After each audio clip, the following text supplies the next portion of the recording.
pessoas! No vídeo de hoje eu vou contar pra vocês tudo o que eu achei sobre o 7º episódio da primeira temporada de House of the Dragon.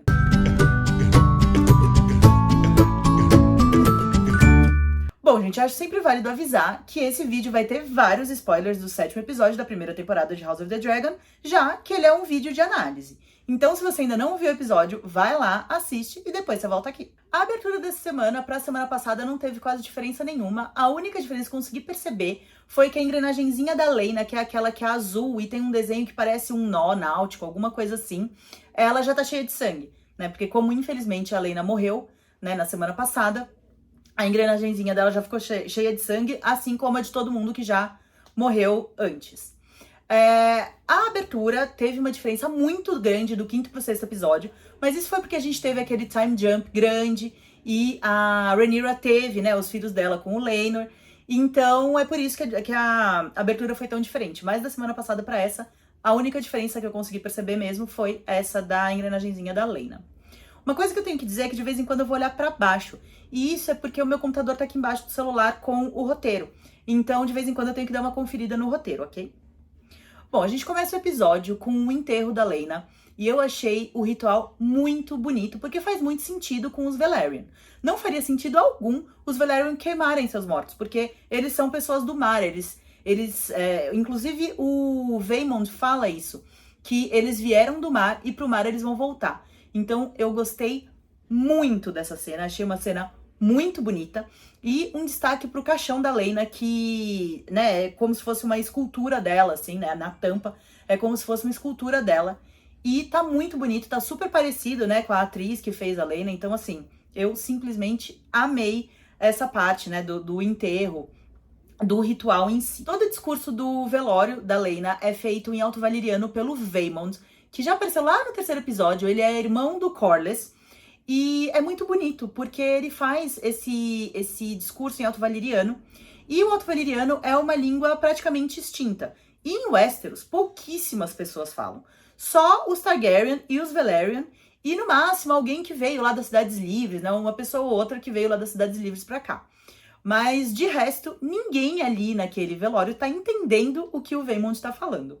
E ele aproveita isso pra jogar um shade, pra dar uma alfinetada na Rhaenyra e nos filhos dela. Ele fala algo como o sangue Velaryon é muito forte, ele nunca poderá ser diluído e tudo mais.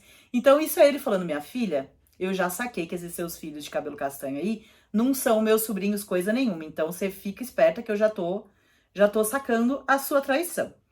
E uma coisa muito doida que acontece nessa hora que ele fala isso, é que o Daemon começa a dar risada.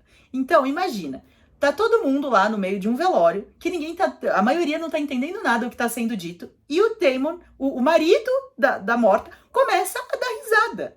Gente, é muito doido isso. A gente sabe que ele riu porque ele tá, tipo, mostrando pro Vaemond que ele entendeu a piadinha que ele fez com os filhos da Rhaenyra. Mas, gente, é muito sem noção. É ao mesmo tempo que a cara do Daemon é muito babaca da parte dele, porque quem olha de fora parece que ele só tá rindo da morte da própria esposa, sabe? Mano, até pro Daemon isso é, assim, níveis absurdos de babaquice, sabe? Outra coisa que chama muita atenção nessa cena é que o Otto já tá com o brochezinho de mão do rei dele de volta. Nem o corpo do coitado do Lionel esfriou e ele já pegou o cargo de volta, ele já aceitou, né? O Viserys deve ter oferecido pra ele voltar a ser mão do rei e ele já prontamente aceitou e já tá lá.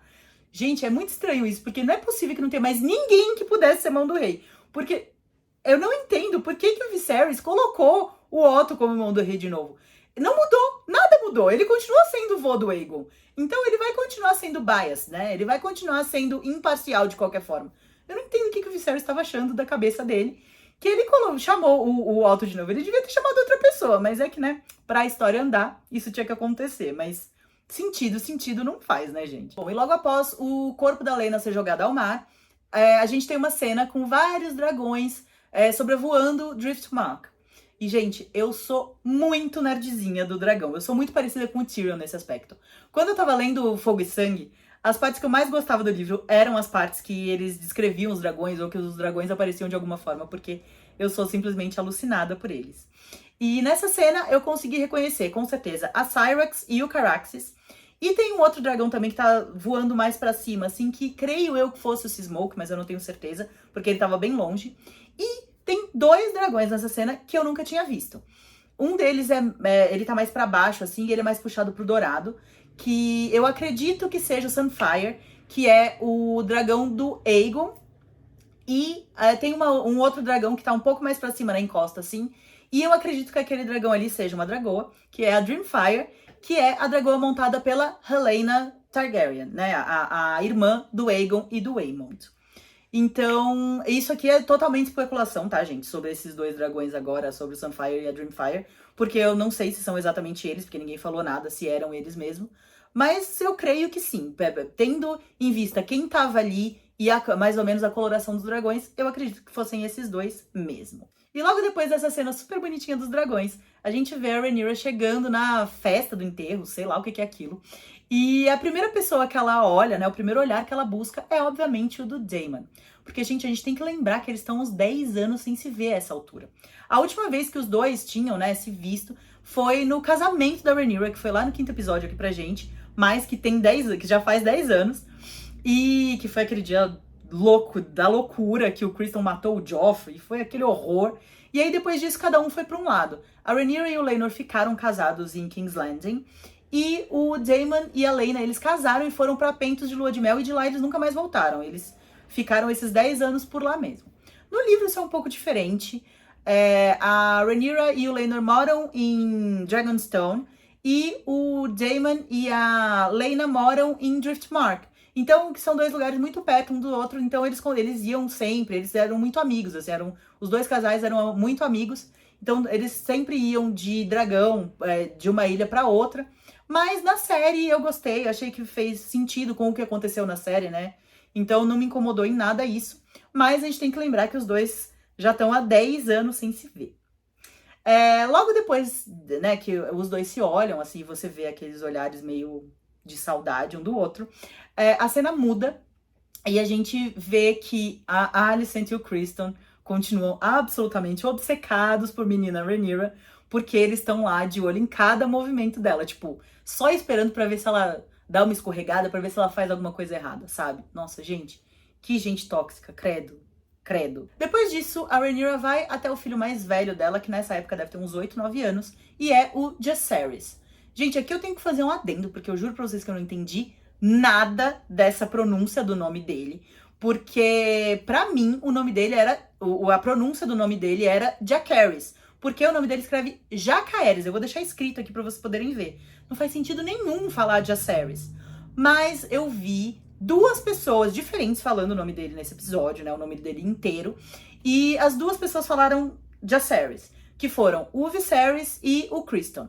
Os 2 chamam ele de Jacaerys. Então, pelo visto na série, a pronúncia é essa, e eu vou usar aqui a pronúncia da série, mas eu achei meio estranho, achei meio zoado. O apelido dele é Jace.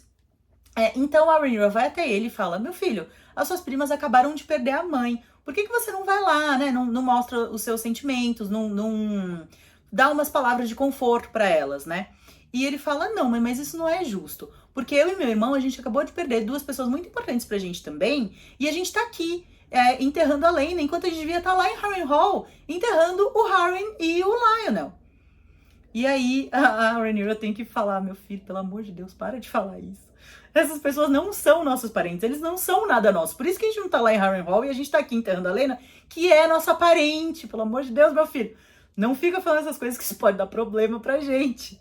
E dá muita pena do Jace, né, nessa hora, porque claramente no último episódio ele percebeu, né, que ele não é filho do Laenor, e sim do Harren. E ele, logo que ele percebeu isso, ele perdeu o pai, né, o pai dele morreu. E então dá um pouco de dó dele, assim como dá um pouco de pena da Rhaenyra também de ter que explicar isso pra ele. E explicar isso pra criança é um pouco complicado, né? Criança geralmente tende a ser muito sentimental e só querer ir de encontro aos sentimentos deles e não, né, a razão e tal. Então é uma cena que eu fiquei meio tristinha, assim. Eu achei bem de partir o coração, assim. Depois disso, a gente vê o Viserys percebendo a troca nada amistosa de olhares entre a Alicent e a Rhaenyra, e você vê que isso deixa ele bem incomodado. E aí ele dá uma olhada assim pro Daemon e você percebe que mais pra frente, né, numa cena mais pra frente, ele provavelmente vai tentar ir lá falar com o irmão. E aí, depois disso, acontece uma das coisas que mais me chamaram a atenção nesse episódio, que é a Helaena, que é filha do Viserys e da Alicent. Ela tá sentada no chão, assim, brincando com uma aranha, e ela começa a prever a Dança dos Dragões. Isso de premonições é uma coisa meio comum nos Targaryen. Começou lá com a Daenerys a Sonhadora, que previu a destruição de Valyria e tudo mais. E, né, no começo dessa temporada também, né, de House of the Dragon, a gente vê que o Aegon Conquistador também teve um sonho premonitório. Ele conseguiu prever, né, os White Walkers, Winter is Coming e tudo mais. Então, você percebe que a Helaena também tem, né, tem esse dom, esse talento. E o que ela fala enquanto ela tá brincando com aquela aranha é exatamente o que vai acontecer. Ela fala algo como dragões de carne costurando dragões de linha, linha verde, linha negra. E isso é a Dança dos Dragões, né? Então, os Targaryen costurando os estandartes da batalha que vem pela frente, né? Da guerra civil que vai virar a Dança dos Dragões. Então, dá pra perceber que ela é bem preterida pela família, assim. Ninguém dá muita atenção pra ela. No episódio anterior, você viu a gente viu a Alicent, tipo, super... A Helaena falando, ela nem aí, sabe? E nesse episódio também, na próxima cena, o Aegon chama ela de idiota, sabe? Dá pra perceber que ninguém vê o valor daquela menina, o poder que aquela menina tem. E outra coisa que me chama muita atenção também é que quando ela termina de falar, né, sobre a Dança dos Dragões, né, essa premonição da Dança dos Dragões, ela pega a aranha que ela tava na mão e ela tampa, assim, dentro de uma concha. Eu falei, gente, isso é muito aleatório, assim, pra eles jogarem, sabe? É um negócio muito... Não é possível que isso seja só uma coisa jogada. E aí eu comecei a fazer várias teorias na minha cabeça, e uma delas é que, assim, a que pra mim fez um pouco mais de sentido, é que em Game of Thrones, o Lord Varys, ele era chamado de o Aranha. E uma pessoa que me lembra muito do Varys nessa série, nessa temporada, é o Larry Strong. Então, sei lá, talvez isso seja algum tipo de premonição do que vai acontecer com ele daqui pra frente, ou qualquer coisa do gênero. Pode ser. Não sei, mas eu sei que aquilo ali com certeza não é jogado, não é do nada, sabe? Eles não iam jogar aquilo ali do nada. E aqui a gente vê o Aegon e o Aemond conversando. E o Aegon tá falando que ele tá prometido pra irmã dele, né, pra Helaena. E, gente, eu nem vou ficar entrando em mérito de incesto aqui, porque, mano, no cânone da série isso é aceitável. Targaryen casa com Targaryen, seja pai, tio, sobrinho, irmão. Então, eu vou passar por cima disso, porque nem adianta a gente ficar discutindo isso aqui, porque é uma obra de ficção. Então, nem vamos ficar perdendo nosso tempo com isso. O importante mesmo é que o Aegon demonstra ser um babaca nessa hora. Quer dizer, sempre, né? Sempre ele demonstra ser um babaca. Mas nessa hora, principalmente, porque ele fala que a Helaena parece uma idiota, que ela não parece uma pessoa normal e tudo mais. Totalmente Chernobyl.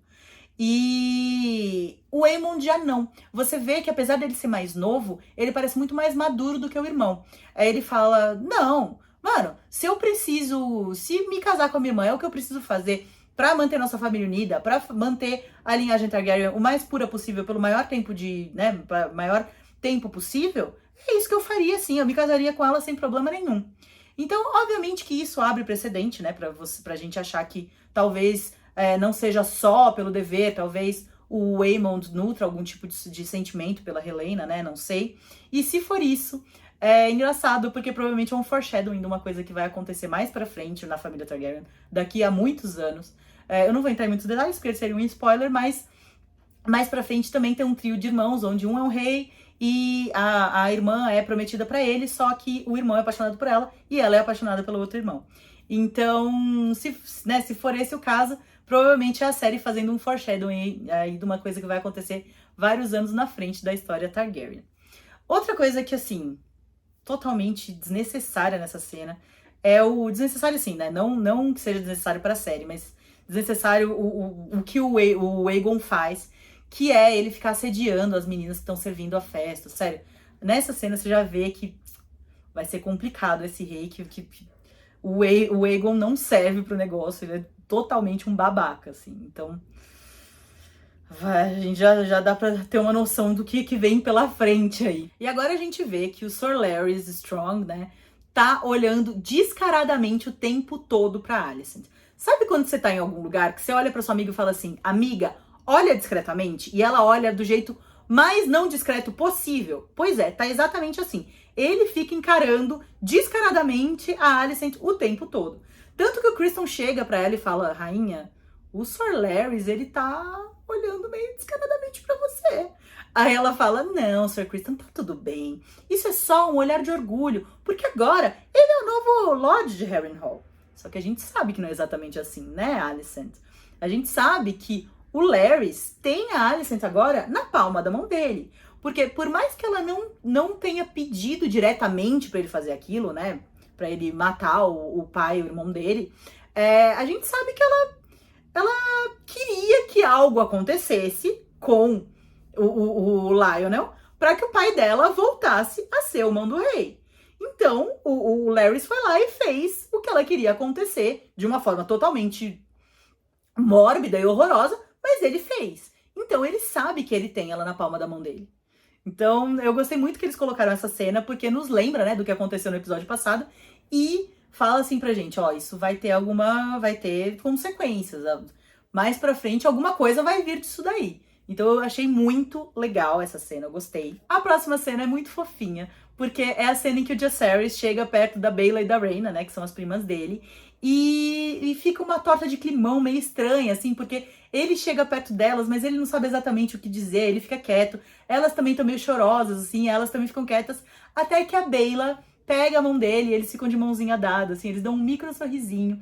Eu achei muito fofinha essa cena, principalmente porque tem uma parte do livro, né, que eles deixam de fora aqui na série, que é as filhas do Daemon e da Laena, né, a Baela e a Rhaena, são prometidas pros filhos da Rhaenyra e do Laenor, o Jacaerys e o Lucerys, logo quando eles são muito criancinhas, assim, logo que eles nascem. O Jacaerys é prometido pra Baela e o Lucerys é prometido pra Rhaena.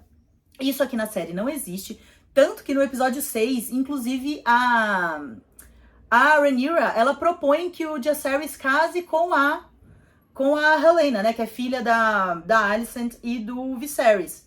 Mas nos livros é assim, né, o Jacaerys, ele é prometido pra Baela, e eu achei muito fofinho eles colocarem isso aqui na série, porque, né, talvez eles estejam falando que mais pra frente, ou eles vão ser prometidos mesmo, ou eles vão desenvolver sentimentos um pelo outro, mesmo que eles não sejam prometidos. Então, eu achei muito fofinha essa cena, achei uma gracinha, assim. O que a cena anterior teve de fofinha, essa próxima tem de triste, de cortar o coração.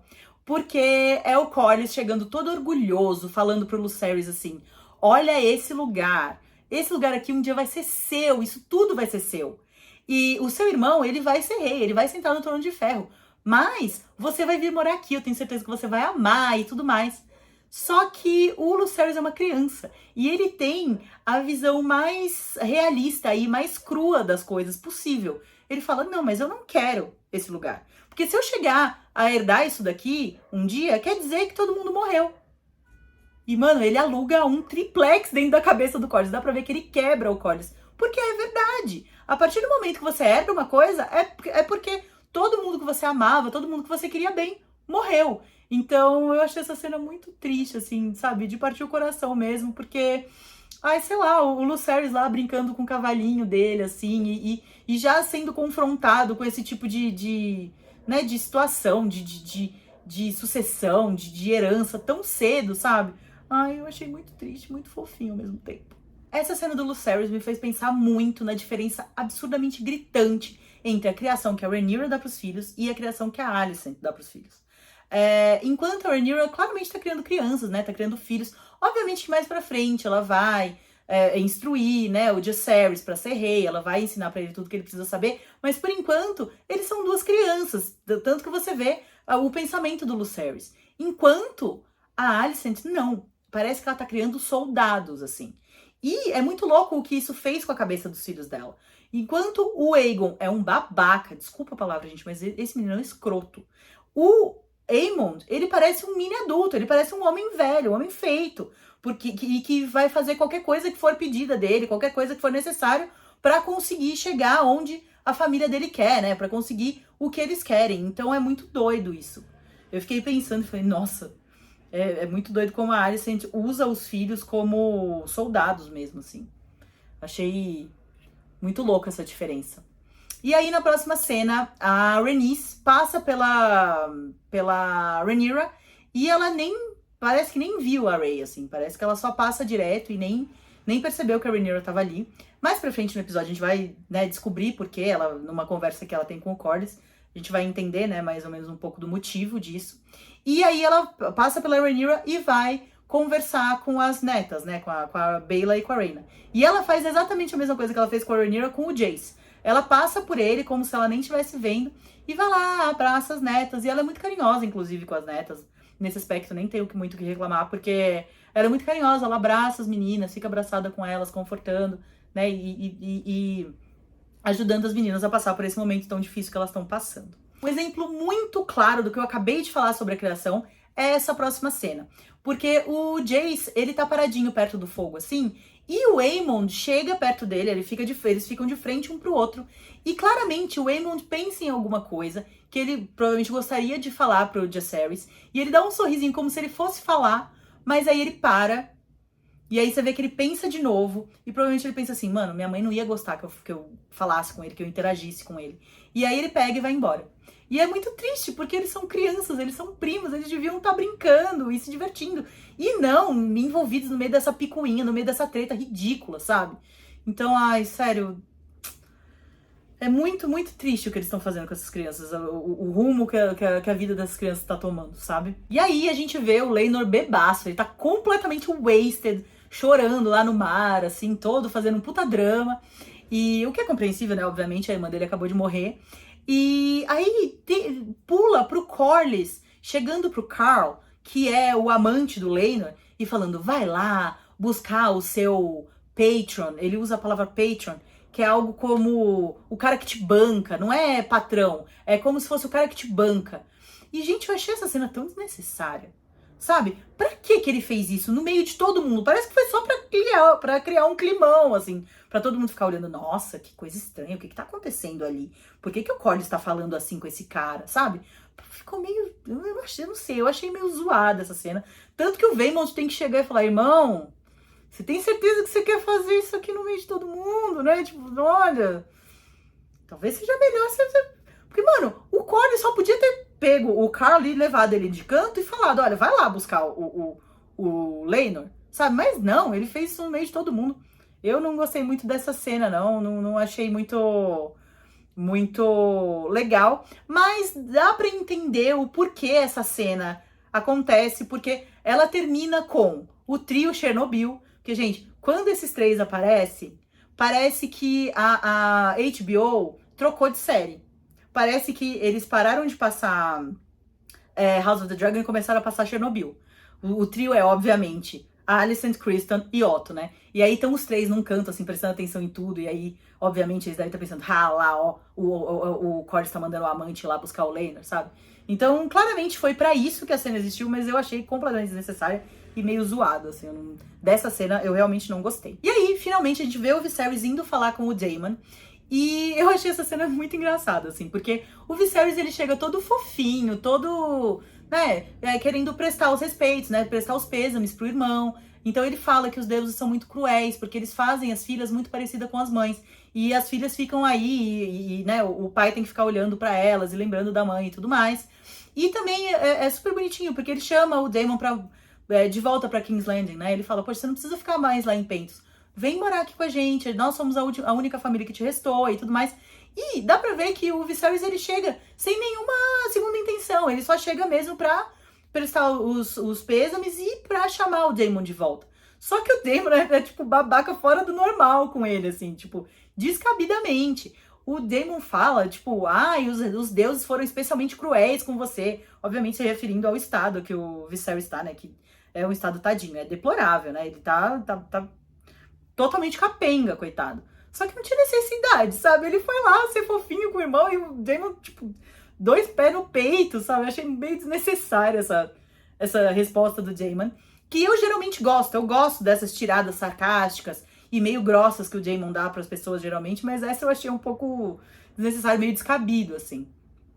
E uma coisa que eu gosto muito nessa cena é que enquanto eles estão conversando, a Rhaenyra, ela vai andando, assim, você vê que ela vai andando, olhando pro Daemon, e é um claro paralelo com aquela cena do quarto episódio, né, do episódio onde o Daemon volta dos Stepstones.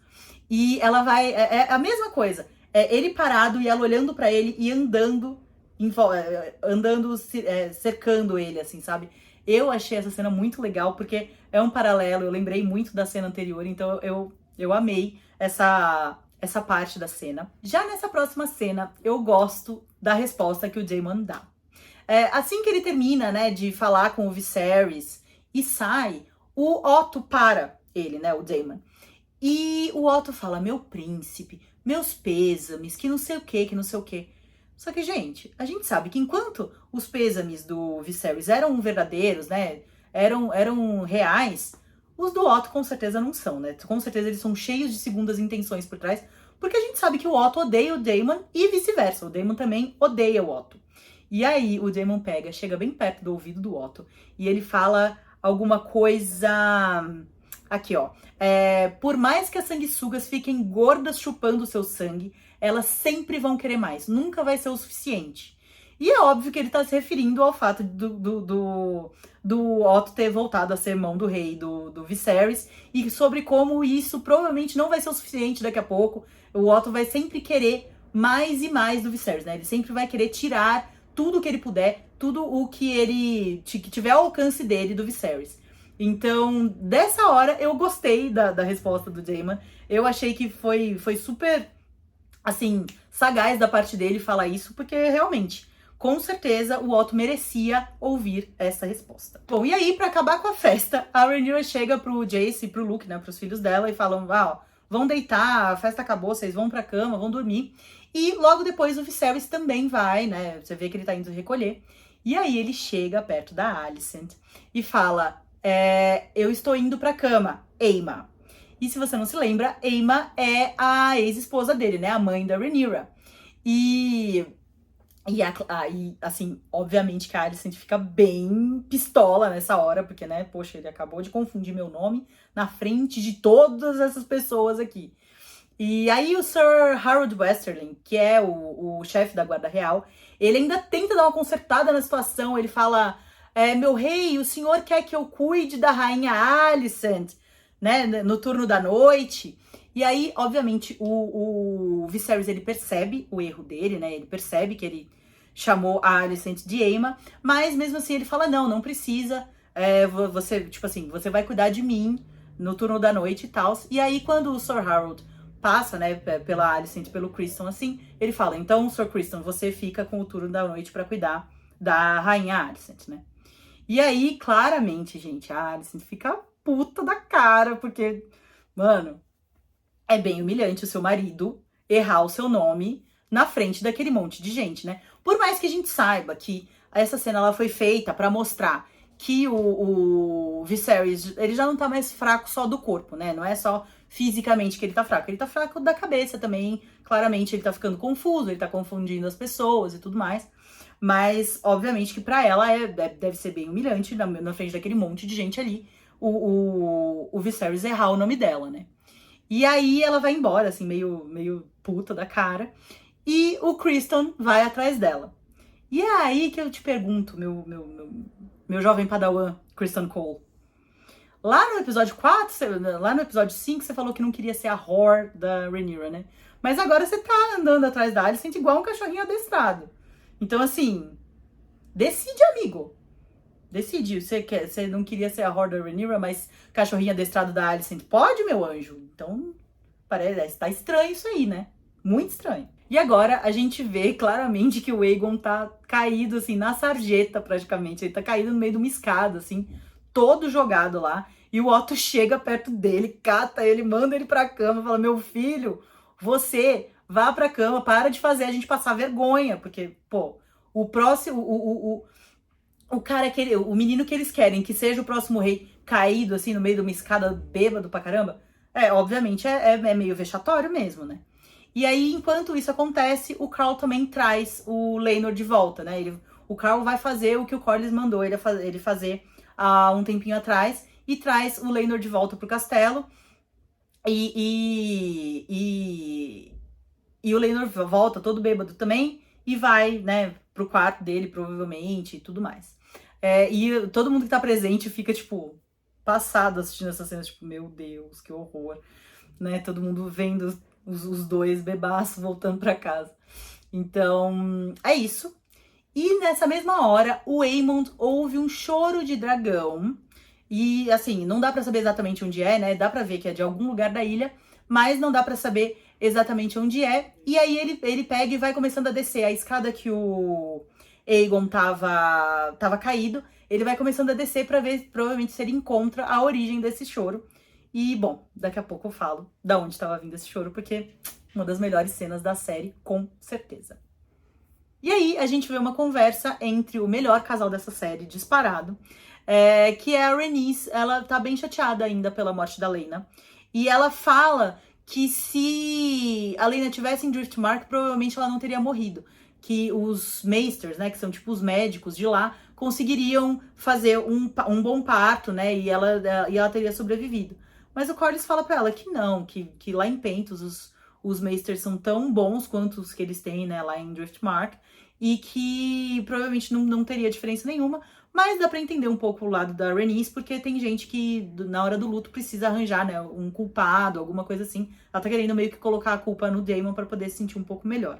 Só que essa cena é bem triste, porque ela faz um paralelo com uma cena do episódio anterior, que é da Laena pedindo pro Daemon pra eles voltarem pra Driftmark, né, pra eles voltarem pra Westeros.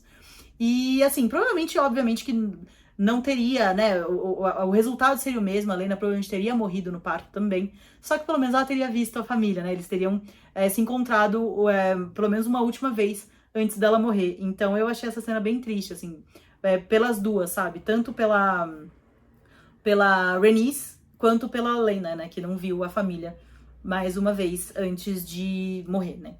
E aí, depois disso, a conversa muda. O Corlys começa a falar sobre como a coroa da Rhaenys foi usurpada, né? Como ela é a rainha que nunca foi, que deveria ter sido e tudo mais. E a Rhaenys fala, Corlys, sério, vamos lá. Eu já deixei de querer essa coroa, eu já parei de me importar com isso há tempos. E você continua batendo nessa tecla. Aí ele fala de novo o que ele falou pra ela no episódio 5, se não me engano, que ele faz isso por ela, porque isso é como se fosse uma reparação histórica, porque a coroa dela foi usurpada, então ele quer tentar conseguir a coroa pra família de novo, que não sei o que, que não sei o que, que não sei o que. Só que aí a Rhaenys fala, não, eu não aceito mais essas desculpas, você faz isso pelo seu ego. Você faz isso porque você quer ver o seu nome sentando no trono de ferro. E não por minha causa. Você quer perpetuar o sobrenome Velaryon. E não o meu sobrenome, né? E não, isso não é por minha causa. Não fica me usando pra justificar as coisas que você quer fazer por você, sabe? Então ela tá super certa, né?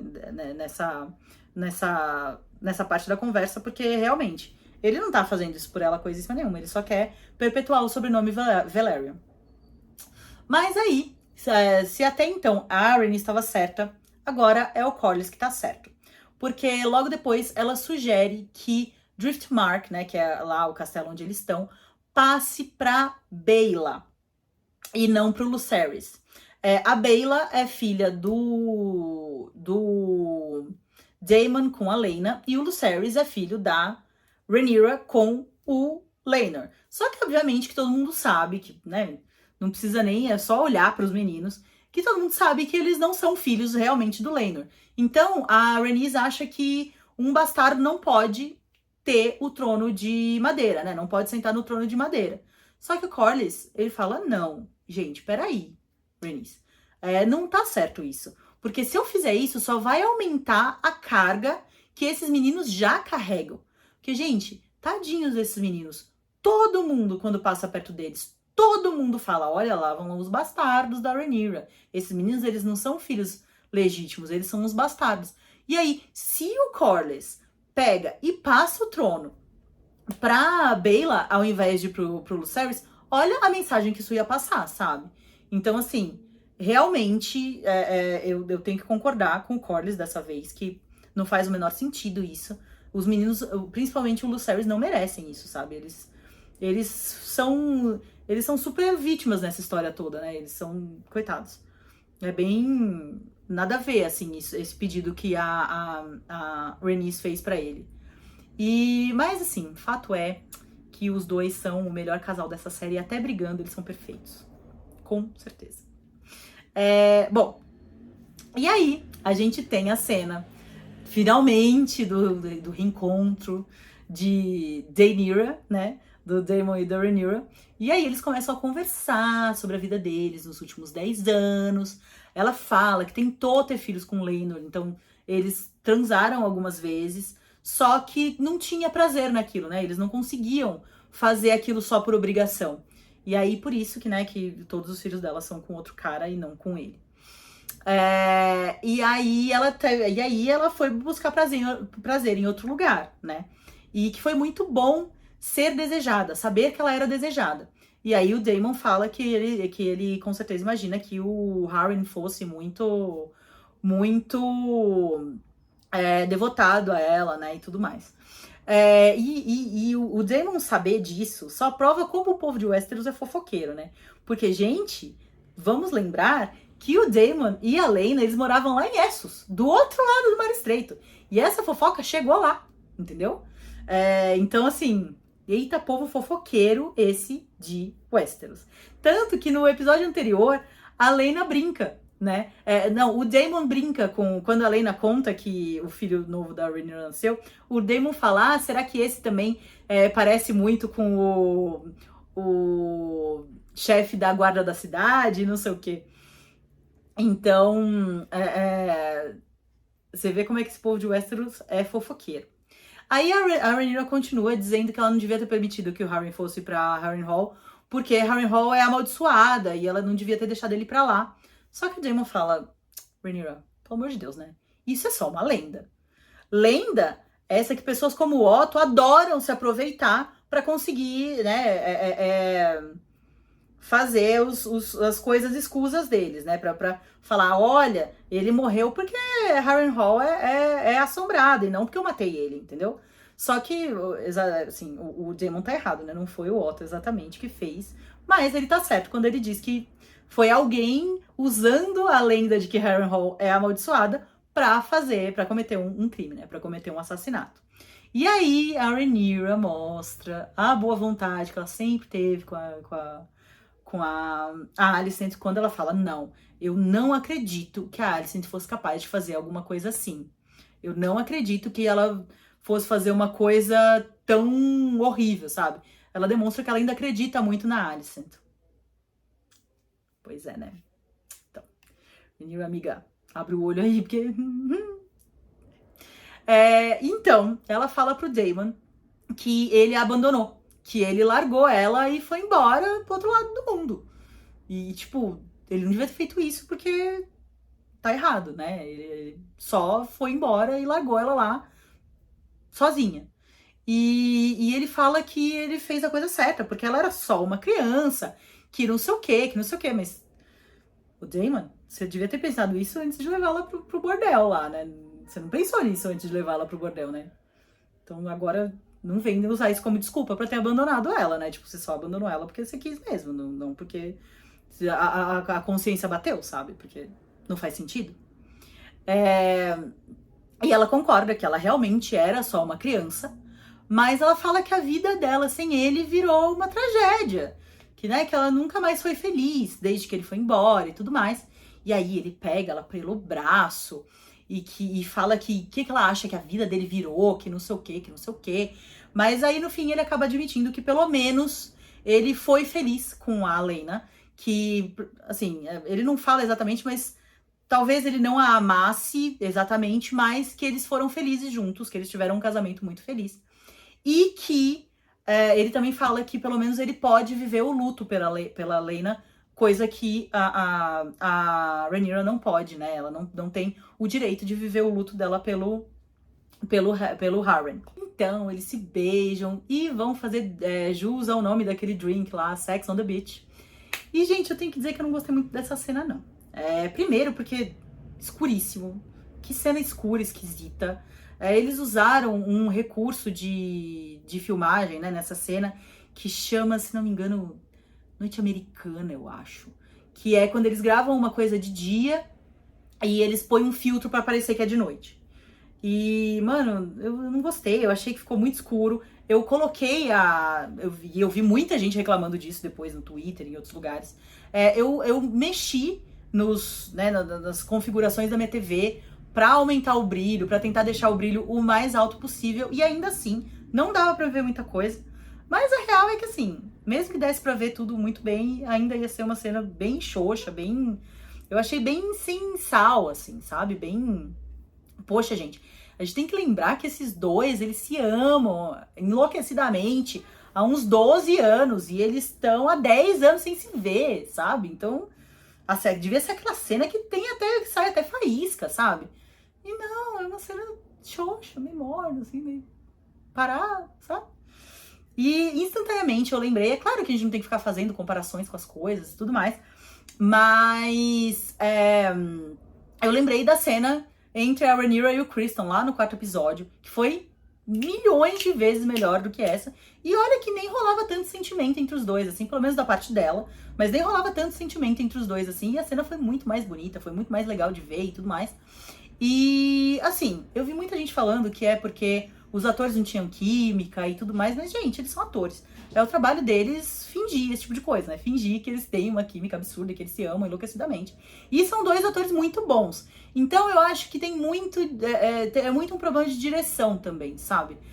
O diretor desse episódio, se não me engano, é o Miguel Sapochnik, que é um diretor incrível, mas eu, sinceramente, não gostei, né, do que ele fez com essa cena, de como ele dirigiu essa cena. E quando a gente compara essa cena, né, de agora com a cena do 4º episódio, dá pra perceber a diferença que é uma mulher dirigindo uma cena de sexo. Como a cena fica muito mais bonita, como a cena fica muito mais estética do que quando é um homem dirigindo. Isso é, assim, pelo menos eu tenho certeza que fez bastante diferença, né, no resultado final das duas cenas, sabe? E de novo, gente, pelo amor de Deus, eu não tô falando que o Miguel Sapochnik é um mau diretor. Esse cara, ele é incrível, como a gente vai ver na próxima cena. Na próxima cena, dá pra ver que o cara é incrível e ele dirigiu um dos meus episódios favoritos de Game of Thrones, que é o último episódio da 6ª temporada, né, que é o Winds of Winter, que chama, se não me engano. E, assim, ele é incrível. A Batalha dos Bastardos também, se não me engano, foi ele que dirigiu. Então, ele é um diretor incrível. Eu só não gostei da direção dele, né, das escolhas que ele fez pra essa cena específica. E agora a gente chega na minha cena favorita do episódio, e que com certeza vai ser uma das minhas cenas favoritas da temporada, porque é uma cena que eu sempre fui muito curiosa pra ver como ia acontecer, que é o Aemond conquistando a Vhagar. Eu sempre já disse pra vocês que eu sou a super nerdzinha dos dragões, e eu sempre quis saber como uma criança ia conseguir conquistar o maior dragão do mundo conhecido. E, bom, a gente vê que o Aemond, ele vai chegando bem devagarzinho, bem de fininho, perto da Vhagar, enquanto ela tá dormindo, né? E quando ela acorda, ela olha pra ele e fala: gente, que espialho aqui atrapalhando meu sono da beleza. Sai daqui, moleque. Aí ele tenta subir nela, uma vez. Aí ela olha pra ele, tipo: Fê, eu tô te avisando, você não mexe com quem tá quieto. E aí ele continua tentando subir nela. Ela fala: bom, eu avisei o suficiente, agora... Aí ela abre a boca e você vê o fogo se formando aqui na garganta dela. Sério, essa cena é sensacional. E aí, mas ele se impõe, ele fala com ela de um jeito que ela aceita, que ela fala: tá bom, tudo bem. Ok. E tem algumas coisas que a gente precisa observar nessa cena. A primeira delas é a coragem desse menino. A gente tem que lembrar, gente, que ele é uma criança. Se fosse eu não sei se eu ia ter coragem de ir lá criança e tentar, nem adulto, eu não sei se eu ia ter coragem de ir lá tentar conquistar o maior dragão do mundo conhecido, quanto mais se eu fosse criança. Sabe, eu achei, assim, o Aemond de uma coragem absurda, assim. E a segunda coisa que a gente, né, tem que ver, tem que observar, é que ele fala com ela em alto valeriano. A hora que ela tá quase soltando fogo, né, em cima dele, ele fala Dohaires Veigar, Dohaires. E essa palavra é uma palavra que a gente já conhece lá de Game of Thrones, porque esse é o lema, o lema do Deus sem face, né, que é o Deus lá da Casa do Preto e do Branco, onde a Arya vai, lá em Essos, é Valar Morghulis e Valar Dohaeris. Então, se uma pessoa te fala Valar Morghulis, você tem que responder Valar Dohaeris. E Valar Morghulis é todos os homens devem morrer. E Valar Dohaeris é todos os homens devem servir. Então, provavelmente, Dohaeris deve ser uma palavra usada em Alto Valeriano para servir. Então, ele fala para ela, me obedece, Veiga, me obedece, e ela obedece. Então, eu achei isso muito legal. E além do Dohaeris, né, que é essa palavra que a gente já provavelmente mais ou menos sabe o significado, ele fala outras 2 palavras que eu não me lembro de ter ouvido antes. Mas, assim, vendo mais ou menos o contexto, a gente pode deduzir que uma delas seja algo como calma, porque depois que ele fala do Dohaeris, ele fala algo como calma, né? Se acalma, fica aqui comigo, tals. E a outra, ele fala logo antes dela começar a voar. Então eu acho que deve ser algo como voe, como, né? Levante voo. E a última observação que eu tenho que fazer sobre essa parte da cena é que esse menino que faz o Aemond, o ator, né? Ele é incrível. Ele deu o nome, esse episódio foi dele, inteiro, assim, bizarro, bizarro. E ele tem, acho que 12 ou 14 anos, o nome dele é Leo Ashton, e eu achei ele muito bom ator, mesmo, assim, mesmo. E tanto que eu quase cheguei a gostar do Aemond, que é um dos personagens que eu menos gosto nesse rolê todo, sabe? Mas eu quase esqueci tudo que ele vai fazer daqui pra frente, porque o menino é incrível, incrível. Ele quase me fez gostar do Aemond. Mas aí eu lembrei que ele vai ser, né, o principal responsável pela morte da minha dragoa favorita, e aí eu voltei a desgostar do Aemond. Desculpa, Leo, mas não dá. Não dá. E a cena continua com o Aemond tendo bastante problema pra montar a Veigar, porque parece que ela tá meio que testando ele pra ver se ele é digno dela, sabe? Ela quase derruba ele de cima dela várias vezes. Ele vai grudadinho naquelas cordas que ela tem aqui, assim, no pescoço, durante bastante tempo, até ele conseguir subir e se segurar na cela, propriamente, né, assim. Mas aí tem uma hora que ela dá um mergulho, assim, e no final desse mergulho ela né, levanta o voo gracioso e certinho, assim.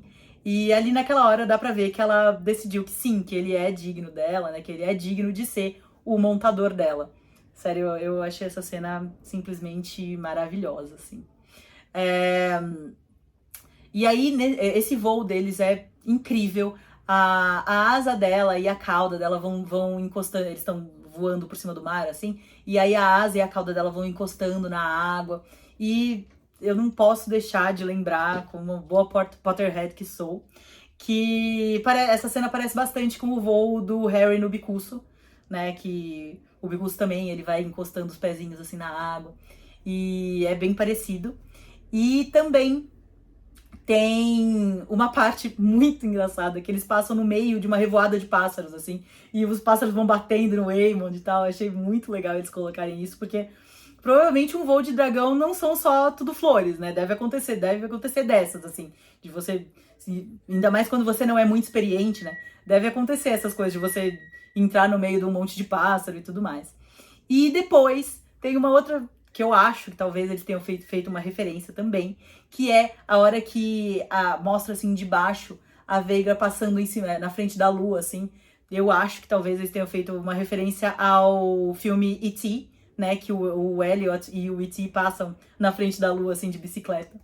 Eu achei muito fofinho. E uma coisa que é bem legal de perceber é que a música que toca nessa cena é aparentemente a mesma ou muito parecida da música que toca lá no primeiro episódio, quando a gente vê a Rhaenyra voando na Syrax pela primeira vez. Eu achei isso muito legal. Se não é a mesma música, é bem parecida. E essa música, ela é bem parecida também com a música da Daenerys lá em Game of Thrones. Então eu acho que o Ramin Djawadi, né, que é o compositor das músicas, né, da trilha sonora, tanto de Game of Thrones quanto de House of the Dragon, deve ter se inspirado na música da Daenerys para poder fazer essa música do voo dos dragões aqui de House of the Dragon. Durante essa cena do Aemond voando na Vhagar, a gente vê o Daemon parado assim na praia, olhando pro mar. E aí, claro que ele podia estar olhando pro horizonte, ou ele também pode ter visto o Aemond voando na Vhagar. E, gente, é óbvio que ele sabe o impacto que isso vai ter. Ele sabe que o lado, né, o lado oposto, conquistar o maior dragão do mundo conhecido é muito ruim pra ele e pra Rhaenyra, né, e pro lado deles. Né? Então, se ele tá vendo o Aemond voando, né, conquistando a Vhagar, provavelmente é por isso que ele tá com aquela cara de eita, deu ruim agora, galera. Bom, quem com certeza vê que a Vhagar tá sendo roubada são as gêmeas, a Baela e a Rhaena. Então elas vão até o Jace pra ver se ele ajuda elas a descobrir, né, quem é que foi que roubou a Vhagar. E aí quando o Aemond volta, né, do glorioso rolê de dragão dele, quando ele pousa, os 4 estão esperando por ele. O Jace, o Luke, a Baela e a Rhaena. E a Rhaena, ela tá especialmente chateada, porque eu não sei se vocês lembram no último episódio, mas ela não tem dragão. A Baela já tem a Moondancer, porque era o ovinho dela que eclodiu e nasceu a Moondancer. Mas o ovinho da Rhaena nunca eclodiu. Já tem 8 anos, ela ainda tenta, ela dá mó dó, ela coloca o ovinho perto do fogo. Mas a própria Laena falou pra ela, né, no último episódio, ela falou, olha, já tem 8 anos, não tem nada aí dentro mais, né, não vai sair nada daí. Mas não é tarde pra você ter um dragão. Eu tinha 15 anos quando eu conquistei a Vhagar. Então você ainda pode conquistar um dragão pra você. E eu imagino que ela deve ter ficado com isso na cabeça. E ela imaginou que quem ia ficar com a Vhagar ia ser ela. E aí eu acho que, se eu bem me lembro, ela fala isso, né, pro Aemond. E ele fala, minha filha, achado não é roubado, entendeu? Se você queria a Vhagar pra você, por que você não foi lá e já tinha tentado ficar com ela? Agora ela é minha e pronto. Aí a Rhaena fica puta da cara, e ela vai meio pra cima dele assim, e aí ele empurra ela cai no chão, e a Baela vai lá e dá um soco nele pra meio que defender a irmã e tal. E aí, gente, isso vira uma briga generalizada entre essas crianças. Vão os 4 pra cima do Aemond e fica todo mundo batendo nele e tal, só que ele é maior do que todo mundo, né? A gente não pode nunca esquecer isso. Então, ele facilmente consegue reverter a briga, e aí ele dá um soco no Lucerys, que, gente, a gente tem que lembrar que é um menino de 5 anos, 6 no máximo, acho que não deve ter nem 6 ainda, ele deve ter 5 aninhos, mais ou menos. E dá pra ouvir o nariz dele quebrando, dá pra ouvir o barulho do nariz do Lucerys quebrando, sabe? E aí a briga continua, e tem uma hora que o Aemond pega o Lucerys aqui pelo pescoço, assim, e ele pega uma pedra, e claramente ele vai tacar aquela pedra na cabeça do menino, ele vai rachar a cabeça do menino ao meio, assim. E só que antes dele fazer isso, ele fala que o Jace e o Luke vão morrer gritando como o pai deles. Aí ele chama eles de bastardos e chama o Jacaerys de Lord Strong. Obviamente que o Jace já entende o que é isso, porque, né, a gente vê que ele já entendeu que ele era filho do Harren e não do Laenor. Só que o Luke não, o Luke é pequenininho, né? Aí ele dá uma choradinha assim, ele fala, não, mas o meu pai tá vivo, o meu pai é o Laenor. Ai, dá tanto peninha. E aí eu acho que nessa hora o Jace percebe, né, que o Aemond vai tacar a pedra na cabeça do irmão dele, e aí ele tira uma adaga. Só que aí a briga continua e ele perde a adaga. E é muito engraçado, assim, porque você consegue ver o que vai acontecer, que você consegue prever a cena. Não que seja legal o que vai acontecer, mas é legal como acontece. Porque o Jace vê que o Lucerys está com a adaga na mão, e aí ele pega um punhado de areia, taca no olho do Aemond, e aí o Lucerys vai lá e passa a adaga, tipo, daqui assim até aqui assim, no olho do Aemond. E aí aquela sangueira, aquela coisa horrorosa, até que Sir Harold Westerling é a primeira pessoa, né, a chegar e ver esta bagaceira acontecendo. E, gente, a gente tem que dar parabéns, só que não, pra essa guarda real do Viserys, né? Gente do céu! São os 7 cavaleiros mais, assim, inúteis de todos. Porque, mano, Lá quando o Criston matou o Joffrey, eles deixaram o Criston esmigalhar a cara do sujeito de porrada e não fizeram nada. Agora, tem 5 crianças tretando ensandecidamente e ninguém sabia quem é que tinha que estar cuidando dessas crianças pra não deixar isso acontecer, sabe? Não, bizarro, assim, bizarro. Essa guarda real do Viserys é tão pamonha quanto o próprio rei, entendeu? E aí o Harold chega, né, lá e vê o estrago que foi feito na cara do menino, que é o príncipe, né, que a gente não pode esquecer nunca que ele é um príncipe. Agora, uma curiosidade para quem não leu o livro, é que o desfecho dessa cena é bem parecido, tanto no livro quanto na série. É o Lucerys mesmo que enfia a adaga no olho do Aemond. Mas, no livro, o Aemond, ele tá indo conquistar a Vhagar. E o Joffrey, que é o filho mais novo da Rhaenyra, que aqui na série, nessa época, ele deve ter o quê? Não deve ter um mês ainda, né? Porque ele acabou de nascer no episódio anterior. Então, se ele tiver um mês, é muito. Mas no livro, ele já, nessa altura, ele já tem uns 3 aninhos. E aí, ele que vê o Aemond indo conquistar a Vhagar. E aí ele fala que não pode, que aquele dragão não é pra ele conquistar, que não sei o que, que não sei o que. E aí o Aemond fica meio de saco cheio do menino, pega o moleque e joga no meio de uma pilha de cocô de dragão enorme, assim. E aí ele pega e vai dar o rolê dele com a Veiga. Quando ele volta, o Joffrey já foi lá e já buscou os irmãos, já tá todo mundo de All-Star, pronto pra brigar.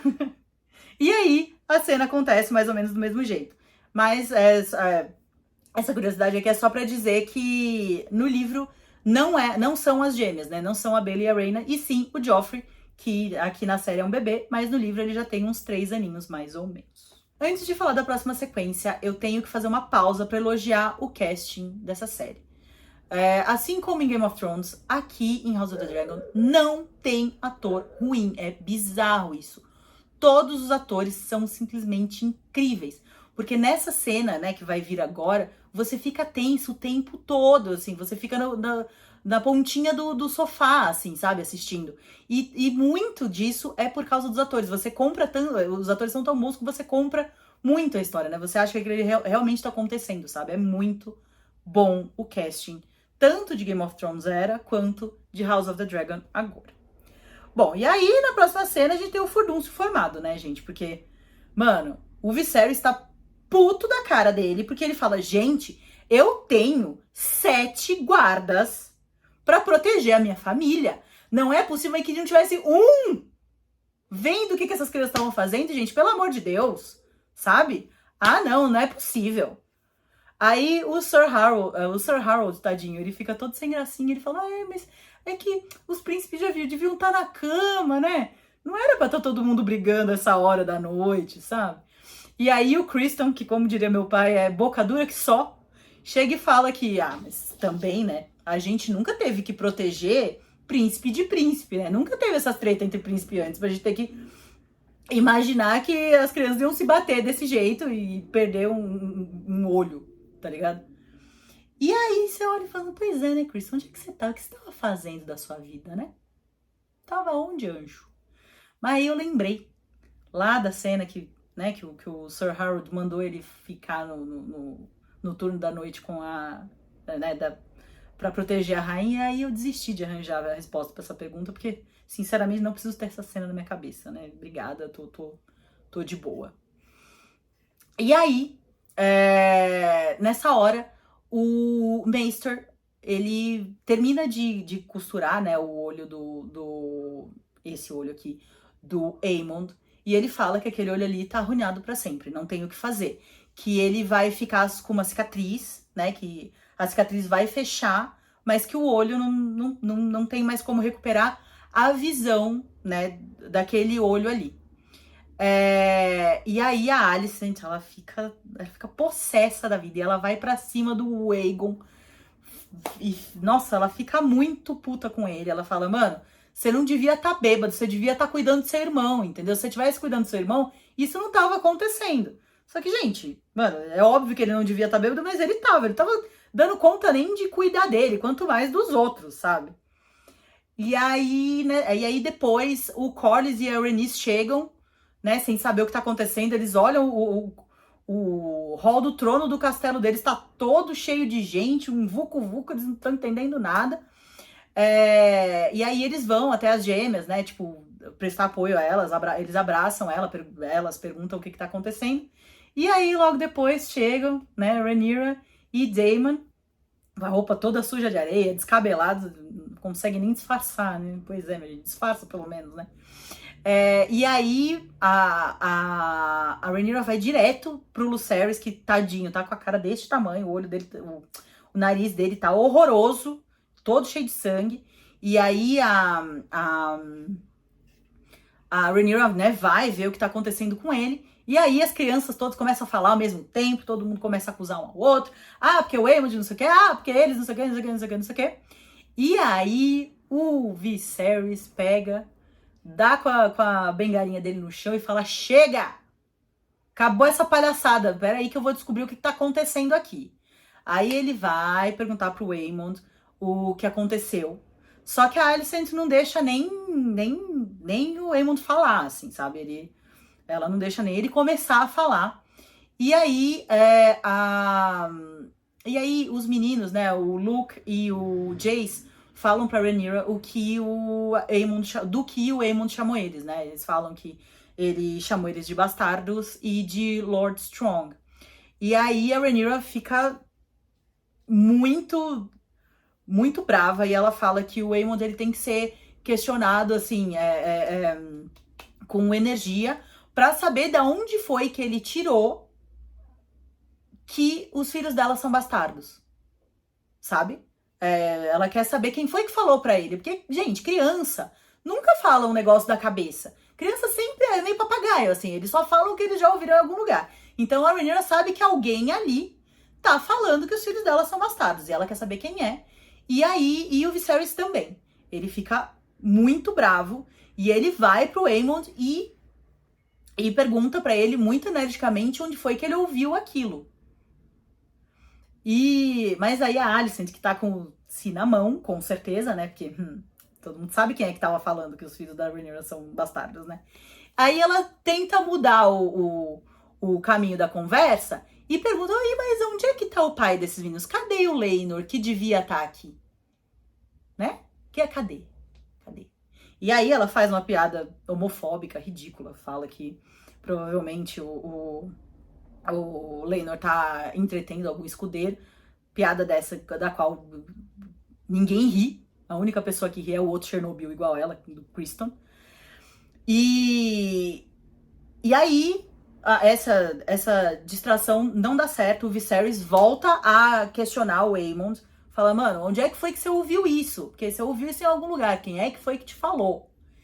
E aí é muito incrível, porque ele olha direto pra Alicent, assim. E aí você fala, nossa, agora acabou, né? Ele vai falar que é ela e pronto. Só que a Alicent tem muita sorte, que o Aemond é absurdamente inteligente. Ele sabe que se ele falar que foi a mãe dele, vai dar uma treta absurda. Então o que ele faz? Ele pega e fala que foi o Aegon, o irmão dele, que é meio criança também, então, né, vai ficar mais de boas, assim. É melhor um adolescente falar do que uma adulta, uma rainha, falar um negócio desses, né? Então ele fala que foi o Aegon. Aí dá até um pouco de dó do Aegon, porque ele fala assim, sabe, você vê a carinha dele super confuso, assim, mas ele mesmo assim, ele assume e fala que foi ele mesmo, e que, mano, dá pra saber que eles são bastardos, é só olhar pra eles e é isso, sabe? Tipo, olha pra eles que você vai ver que eles são bastardos. E, de novo, essa cena demonstrando o que eu falei mais no começo desse vídeo. São os filhos a Alicent não criou filhos, ela criou soldados. Esses meninos, eles pensam no que é melhor pra família, sabe? Eles pensam no que eles devem responder pra ser melhor pra todo mundo, sabe? E aí o Viserys, ele fica todo alterado, ele grita que eles são uma família, que eles deviam parar com essa coisa ridícula de ficar brigando uns com os outros, que não sei o quê, e aí ele fala, eu sou o rei, eu ordeno que vocês façam as pazes, todo mundo dá o dedinho aí e voltem a ser amigos, entendeu? e tal. Só que, gente, vamos combinar que, mano, assim, eu entendo a boa vontade dele e tudo, mas na boa, você acha mesmo que todo mundo vai ficar de boa só porque você mandou, Viserys? Tá bom, você é o rei, mas você é um rei bem pamonha. Ninguém vai fazer o que você mandou, sabe? Sério, tadinho. Eu tenho até um pouco de dó do Viserys. Às vezes ele parece um pouco ingênuo, sabe? Aff. Mas aí a Alicent que tá assim, ela tá por aqui, ela tá muito puta. Ela fala, é o quê? O meu filho perdeu um olho? E você quer que eu fique de boa com essa gente? Mas de jeito nenhum. De jeito nenhum. Aí, você vai fazer alguma coisa, meu filho. Aí o Viserys fala, querida, o que você quer que eu faça? Já foi, o olho do menino já foi. Não tem o que fazer pra trazer o olho do menino de volta. Sabe? Não tem, já foi. O que eu vou fazer? E aí que o Hammurabi, quer dizer, a Alicent propõe o impensável, né? Que é que ela quer que alguém vá lá e arranque o olho do Lucerys e traga pra ela, tipo. Porque o justo é isso, né? O meu filho perdeu um olho, o Lucerys tem que ir lá e perder um também. E eu ainda vou deixar escolher que olho que vai tirar. Coisa que tiraram do meu filho. Meu filho não pode nem escolher qual olho ele queria ficar. Ai, gente do céu. E aí, obviamente, né, que ela vai pedir logo pro cachorrinho adestrado dela. E ela fala, Sir Criston, me traga o olho. É um drama, gente. Ela fala, Sir Criston, me traga o olho de Lucerys, Velaryon, que não sei o que, que não sei o que. E aí, você fala, puta merda, agora ferrou, porque certeza que o Criston vai fazer, porque ele faz tudo que ela manda, né? Mas aí o Sir Harold só dá uma olhada pra ele assim. O Viserys também fala, meu filho, você não se mexe, você fica aí. E aí ela fala, não, mas você é minha espada juramentada. Você jurou seus votos a mim, que não sei o que, que não sei o que.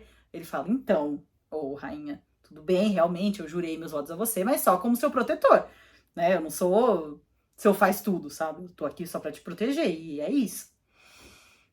E aí, depois... e aí, assim, aí você fica pensando, será que ainda tem um mínimo de escrúpulo no Criston, pelo menos, porque na Alicent já dá pra perceber que não tem, né? Mas será que no Criston pelo menos tem alguma coisa? Ou ele só tá fazendo isso porque ele sabe que... Ele só não fez porque ele sabe que a corda sempre vai arrebentar pro lado mais fraco, né?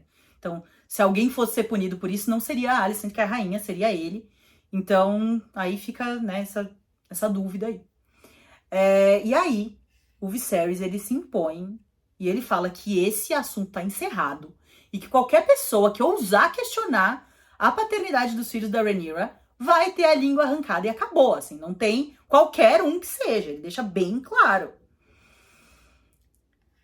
Sabe, ele deixa bem claro que não vai tolerar mais esse tipo de calúnia, né, esse tipo de fofoca.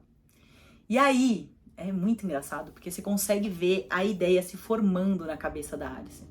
Porque ela olha pra adaga, e aí o Viserys, ele meio que vira assim, e aí ela pega e vai. Ela vai lá, pega, cata a adaga, e ela vai pra cima da Rhaenyra. E não é pra cima do Lucerys que ela vai pra cima da Rhaenyra. Que aí agora, realmente, assim... Aqui fica bem óbvio que a briga não é entre as crianças, obviamente, essa briga não é dessas crianças, e não é dos adultos com as crianças, a briga é dos adultos com os adultos. As crianças, elas só foram, assim, como é que eu vou dizer, envenenadas por essa briga que tem entre os adultos, sabe? Então, a Alicent, ela vai pra cima da Rhaenyra na hora, e aí começa... a tensão, né? Começa a parte tensa da cena. Porque o Viserys, ele fica parado, porque, né, coitado, gente, o bichinho, ele não dá conta nem dele mesmo, quanto mais de tentar defender alguém, né? O pobre. Mas ele fala, Alicent, para com isso, solta essa daga, que não sei o que, que não sei o que. E aí, o Sir Harold, ele percebe que o Criston vai fazer alguma coisa pra tentar ajudar a Alicent, e ele tenta parar, só que ele não consegue. Então, quem para o Criston de ir ajudar a Alicent é o Daemon. Só que depois, quando eu reassisti esse episódio, eu fiquei meio em dúvida se o Criston, se o Daemon parou o Criston, ou se o Criston parou o Daemon. Tipo, se o Criston tava indo ajudar a Alicent e o Daemon parou, ou se o Daemon tava indo ajudar a Rhaenyra e o Criston parou. Fica meio dúbio, assim, sabe? Você não dá pra saber exatamente quem foi que parou quem ali, mas fato é que os dois ficam, tipo, um parando o outro. E aí... e inclusive o Daemon, até essa hora, ele chegou lá junto com a Rhaenyra, certo? Mas até essa hora ele tava quietinho lá no canto dele, ele só tava observando, sabe? Ele ficava parado olhando as coisas, assim. Aí nessa hora, ainda bem que pelo menos ele serviu pra alguma coisa, foi lá ajudar, né? Pelo amor de Deus. Mas assim, ninguém faz ativamente nada pra separar as duas. Porque, gente, a gente tem que lembrar que uma é a rainha e a outra é a princesa. Não é como se os guardas ou alguém pudesse chegar lá e separar as duas, porque ninguém pode mexer nas duas. As duas são autoridade ali, né? As duas são intocáveis. Então, eles ficam, todo mundo fica perto pra administrar a situação, mas deixam elas lá com a treta delas, entendeu? Ninguém se mexe muito pra tirar, pra afastar as duas. E aí, a cena foca, né, na Rhaenyra, e ela tá segurando o braço da Alicent, assim, que a Alicent, ela tá com a adaga isso aqui, assim, do olho da Rhaenyra, tá bem perto. E a Alicent, assim, gente, realmente, ela tá possuída pelo ritmo ragatanga. É bizarro, assim, ela tá transtornada. Esse negócio do olho do Aemond realmente acabou com ela, assim. E ali você vê que ela, né, ama os meninos, obviamente, ela ama os filhos dela, porque ela ficou realmente transtornada, né, com essa história do olho dele. E aí ela começa todo um discurso de como ela sempre esteve do lado do reino, como ela sempre esteve do lado da honra, da lei, enquanto a Rhaenyra sempre fez o que quis. Ela sempre... como é que ela fala? Eu esqueci. Ela fala que a Rhaenyra pisa tudo com os belos pezinhos dela e ninguém faz nada e não sei o quê. E aí a Alicent fala, onde está o dever? Onde está o sacrifício? E, mano, nessa hora você fala assim, mas sério, meu anjo? Sério que você vai fazer essa pergunta? Onde está dever, sacrifício? Meu anjo, até 2 segundos atrás você tava falando que queria arrancar o olho de uma criança de 5, 6 anos de idade, deliberadamente, assim. Porque, claro, eu entendo que o filho dela perdeu um olho. Só que, gente, vamos combinar que não é a mesma coisa. Um monte de criança brigando e uma criança vai lá e enfia a daga no olho do outro. Não é a mesma coisa que você, um adulto, ir lá e querer que arranquem o olho do menino, assim, só porque seria justo. Não faz sentido, gente. Ainda mais alguém que se diz tão defensora da moral, dos bons costumes e da família tradicional da família tradicional de Westeros, sabe? Uma coisa é o que ela fala, outra coisa é o que ela queria que fizessem, sabe? Não é possível isso. E assim, né? Qualquer semelhança com a realidade é mera coincidência, tá ok? Uma coisa que eu gosto muito dessa cena é que a Rhaenyra deixa a Alicent terminar todo o discurso dela. E aí no final ela olha pra Alicent e ela fala, deve ser exaustivo, né? Se esconder embaixo desse manto de retidão. Mas agora eles te veem como você realmente é. E isso foi muito impactante, assim. Foi tipo um tapa de luva de pelica na cara da Alicent, sabe? Que tava acusando a Rhaenyra de um monte de coisa. E a Rhaenyra só fala isso. E aí, isso é tão impactante que meio que faz a Alicent voltar um pouco a si. Porque, gente, ela estava possuída pelo ritmo ragatanga, assim, level hard. Mas nessa hora, você vê que ela volta um pouco, assim, que aquilo realmente foi muito, muito forte, assim. E aí parece que nessa hora ela consegue ouvir os apelos do Viserys, do Otto, pedindo pra ela soltar aquela adaga pra ela parar com aquilo. E ela realmente faz, ela abaixa a adaga, só que quando ela faz isso, ela faz um corte no braço da Rhaenyra. Ela claramente faz um corte no braço da Rhaenyra. E começa a sangrar, assim, na hora. E é muito legal isso, porque nessa hora, né, enquanto o sangue da Rhaenyra escorre, a câmera ela vai meio que passando pelo rosto de todo mundo, meio que mostrando as pessoas assimilando, tentando assimilar o que aconteceu ali, sabe? Eu achei isso muito legal, assim, eu achei uma sacada de direção muito legal, assim. E aí a Alicent solta a adaga no chão, quando ela percebe o que ela fez, ela solta a adaga no chão. E a primeira pessoa a falar depois disso é o Waymond. E ele fala, e ele solta uma outra frase, assim, de efeito absurda também, que assim, os diálogos dessa cena são simplesmente maravilhosos. E aí o Waymond fala, ele fala, mãe, não... Como é que ele fala? Calma. Não lamente por mim, mãe, porque eu perdi um olho, mas eu ganhei um dragão. Então, assim... Aí ele ainda fala, foi uma troca justa. Gente, eu juro, aleluia, arrepiei nessa hora, porque foi muito impactante, assim, essa fala do Waymond, sabe? E aí, depois disso, o Viserys fala que aquela situação tem que acabar, que aquilo não dá pra continuar. E aí ele pega e vai embora, porque, gente, coitado, mano. Ele não tem mais saúde pra isso, sabe? Todo dia isso, maluco. Não é possível. Ele deve estar pensando assim, a hora que ele vai embora, ele deve estar pensando assim, pô, eu devia ter ficado lá em casa, brincando com minhas maquetes, sabe? Jogando meu RPG lá, que eu adoro jogar, sabe? Poxa, coitado, eu fico com um pouco de dó dele às vezes, porque ele é muito pamonhão, sabe? Putz, pensa comigo, gente, ele é um rei que ele não consegue controlar a própria família, mano. Isso é muito... Coitado, eu fico até com um pouco de pena, pra ser bem honesta mesmo, assim. E aí, essa cena termina de um jeito que eu gosto muito. Por quê? Acaba com os dois lados da dança se encarando. De um lado, a gente vê a Rhaenyra, o Daemon, os meninos, né? O Luke, o Jace e o Corlys. E aí a Rhaenys está um pouco mais pra trás, assim, com a Baeley e com a Rhaena. E do outro lado, de frente pra eles, estão a Alicent, o Waymond, o Criston e o Otto. Então, eu gosto muito disso, porque ali você consegue ver claramente os dois lados da dança se encarando e assim, você consegue sentir a tensão aumentando e aumentando, até que você sabe que vai ter uma hora que aquilo ali que aquele balde vai transbordar, que agora já foi quase essa hora, mas voltou. Mas uma hora você sabe que aquele balde vai transbordar e que uma guerra vai sair dali, né? E uma guerra das mais sangrentas, porque todo mundo ali tem dragão, né, gente? A gente nunca pode esquecer isso. A próxima cena é o Otto indo conversar com a Alicent depois dessa treta toda.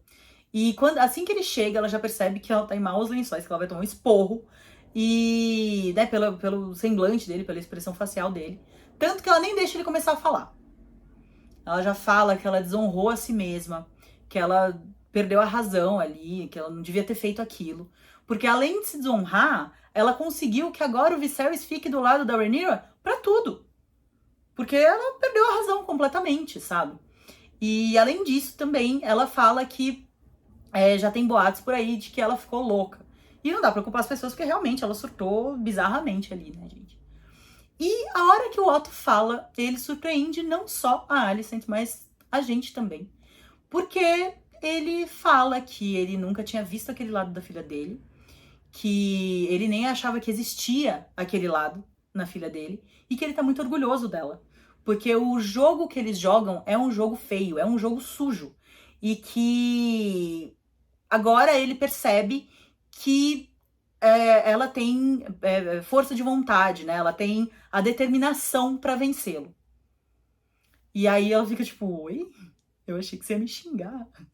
Mas aí ele fala pra ela, fala, ó, vai até o rei, ganha a confiança dele novamente, reconquiste o amor dele, e eu prometo pra você que no final nós vamos ser vitoriosos. Se você fizer, né, tudo certinho, se você fizer tudo que eu te falar, no final nós vamos ser vitoriosos.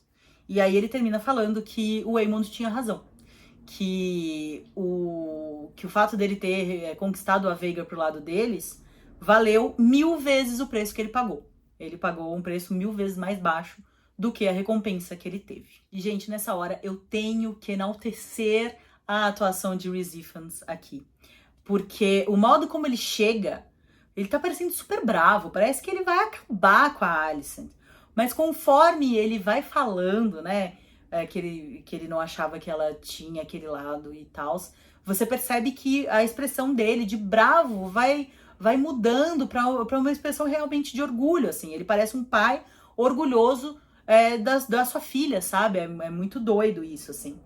E é muito legal porque quando você olha o Rhys Ifans, né, como o Otto, você não consegue associar ele, você consegue, na real, você consegue desassociar completamente ele de todos os papéis super famosos que ele já fez, como o Xenophilius Lovegood, né, que é o pai da Luna em Harry Potter, o Lagarto do Homem-Aranha, inclusive, um dos filmes favoritos meus e da minha mãe é Notting Hill, né? Um lugar chamado Notting Hill. A gente assiste esse filme várias vezes. Aí, quando House of the Dragon começou, teve a primeira cena que o Rhys Ifans, né, aparece como Otto, eu parei e falei, mãe, quem é esse? Gente, a minha mãe não conseguiu lembrar que ele era o Spike do Notting Hill. Ela ficou teimando comigo que não era. Eu tive que ir lá e colocar o Notting Hill para ela perceber que era ele mesmo, sabe? Então, assim, eu tenho que enaltecer ele aqui, porque eu amo demais esse ator, eu acho ele incrível, ele é um dos melhores atores de House of the Dragon, com certeza. E agora a gente vê um Maester suturando o corte que a Alicent fez no braço da Rhaenyra, e é um corte bem grande aqui, assim, no antebraço, e parece bem fundo, mas o Maester fala que aço valeriano corta limpo, então a cicatriz não vai ficar muito feia. Porque o problema é quando a ferida fica muito mastigada, assim, né? Muito cheia de pedacinho, aí a cicatriz fica muito feia, mas não é o caso, então a Rhaenyra vai ficar com uma cicatriz, mas uma cicatriz mais tranquila. E aí a gente vê também o Luke, tadinho, com o narizinho, com dois, tipo, algodões enfiados, assim, no nariz pra parar de sangrar. E dá uma peninha, porque ele é tão pequenininho, sabe? E aquele nariz inchado, roxo, sangrando, dá mó dozinho dele. E aí, nessa hora, temos a chegada do Jon Snow de House of the Dragon. Né, gente? Porque o Laenor nunca sabe de nada, né? As coisas nunca são com ele. Ele é o Jon Snow mesmo, assim, sabe? E aí ele chega, olha o braço da Rhaenyra, olha o nariz do Luke, e ele fica só aquele meme do John Travolta, sabe? Que fica parado olhando assim, tipo, o que tá acontecendo aqui? Aí a Rhaenyra manda o Maester e os meninos saírem, e aí ele fala, eu deveria ter estado lá e tal. E aí a Rhaenyra olha pra ele, tipo assim, ah não, jura, anjo? Sério que você devia estar lá? Nem senti sua falta, sabia, gente? É só sua família, né? Imagina. E aí, tanto que ela fala, esse devia ser o lema da nossa casa. E aí, o Laenor, ele faz todo um drama de como ele não conseguiu proteger a irmã dele, de como ele não consegue proteger a família. E, gente, eu entendo que ele tá em luto, eu entendo tudo mais, mas, mano, ele é muito omisso, assim, né? Tem uma hora que não dá pra você passar pano pra pessoa mais, sabe? É bizarro, assim. Aí ele fala que ele não conseguiu proteger a família dele e tudo mais. Só que a Rhaenyra, ela tá a poucas ideias. Ela fala, meu filho, senta aí, vamos conversar aqui uma coisinha, sabe? Ela não tá com muita paciência pra drama agora, sabe? E aí ela começa falando pra ele que o estopim de tudo foi que o Aemond acusou os meninos de serem bastardos, né? Ele disse que os filhos deles eram bastardos. E aí o Laenor, dá pra perceber que nessa hora ele se sente bem culpado por isso, porque realmente, gente, ele e a Rhaenyra os dois têm a mesma quantidade de culpa, nenhum tem mais culpa que o outro, né, porque os dois fizeram o trato, então a culpa é igual dos dois lados, né. E aí ele fala pra Rhaenyra que ele falhou com a família dele, que ele nunca conseguiu cumprir o papel dele no trato, né, que eles fizeram, mas que ele ama os meninos, que ele ama muito os meninos. E a Rhaenyra fala que ela sabe que ele ama. Só que ele fala que acha que não é o suficiente, né? Que ele não ama, que ele não amou o suficiente os meninos. Por isso que todas essas coisas acontecem. E aí a Rhaenyra fala que ela queria que nas poucas vezes que eles dormiram juntos, ela tivesse engravidado, né? Que ela tivesse tido filhos dele. Porque assim, provavelmente as coisas seriam diferentes, né? E aí, o Laenor fala uma coisa que, assim, é de quebrar o coração. Ele fala que ele odeia os deuses por terem feito ele do jeito que ele é. E, obviamente, ele tá se referindo ao fato dele ser gay, né?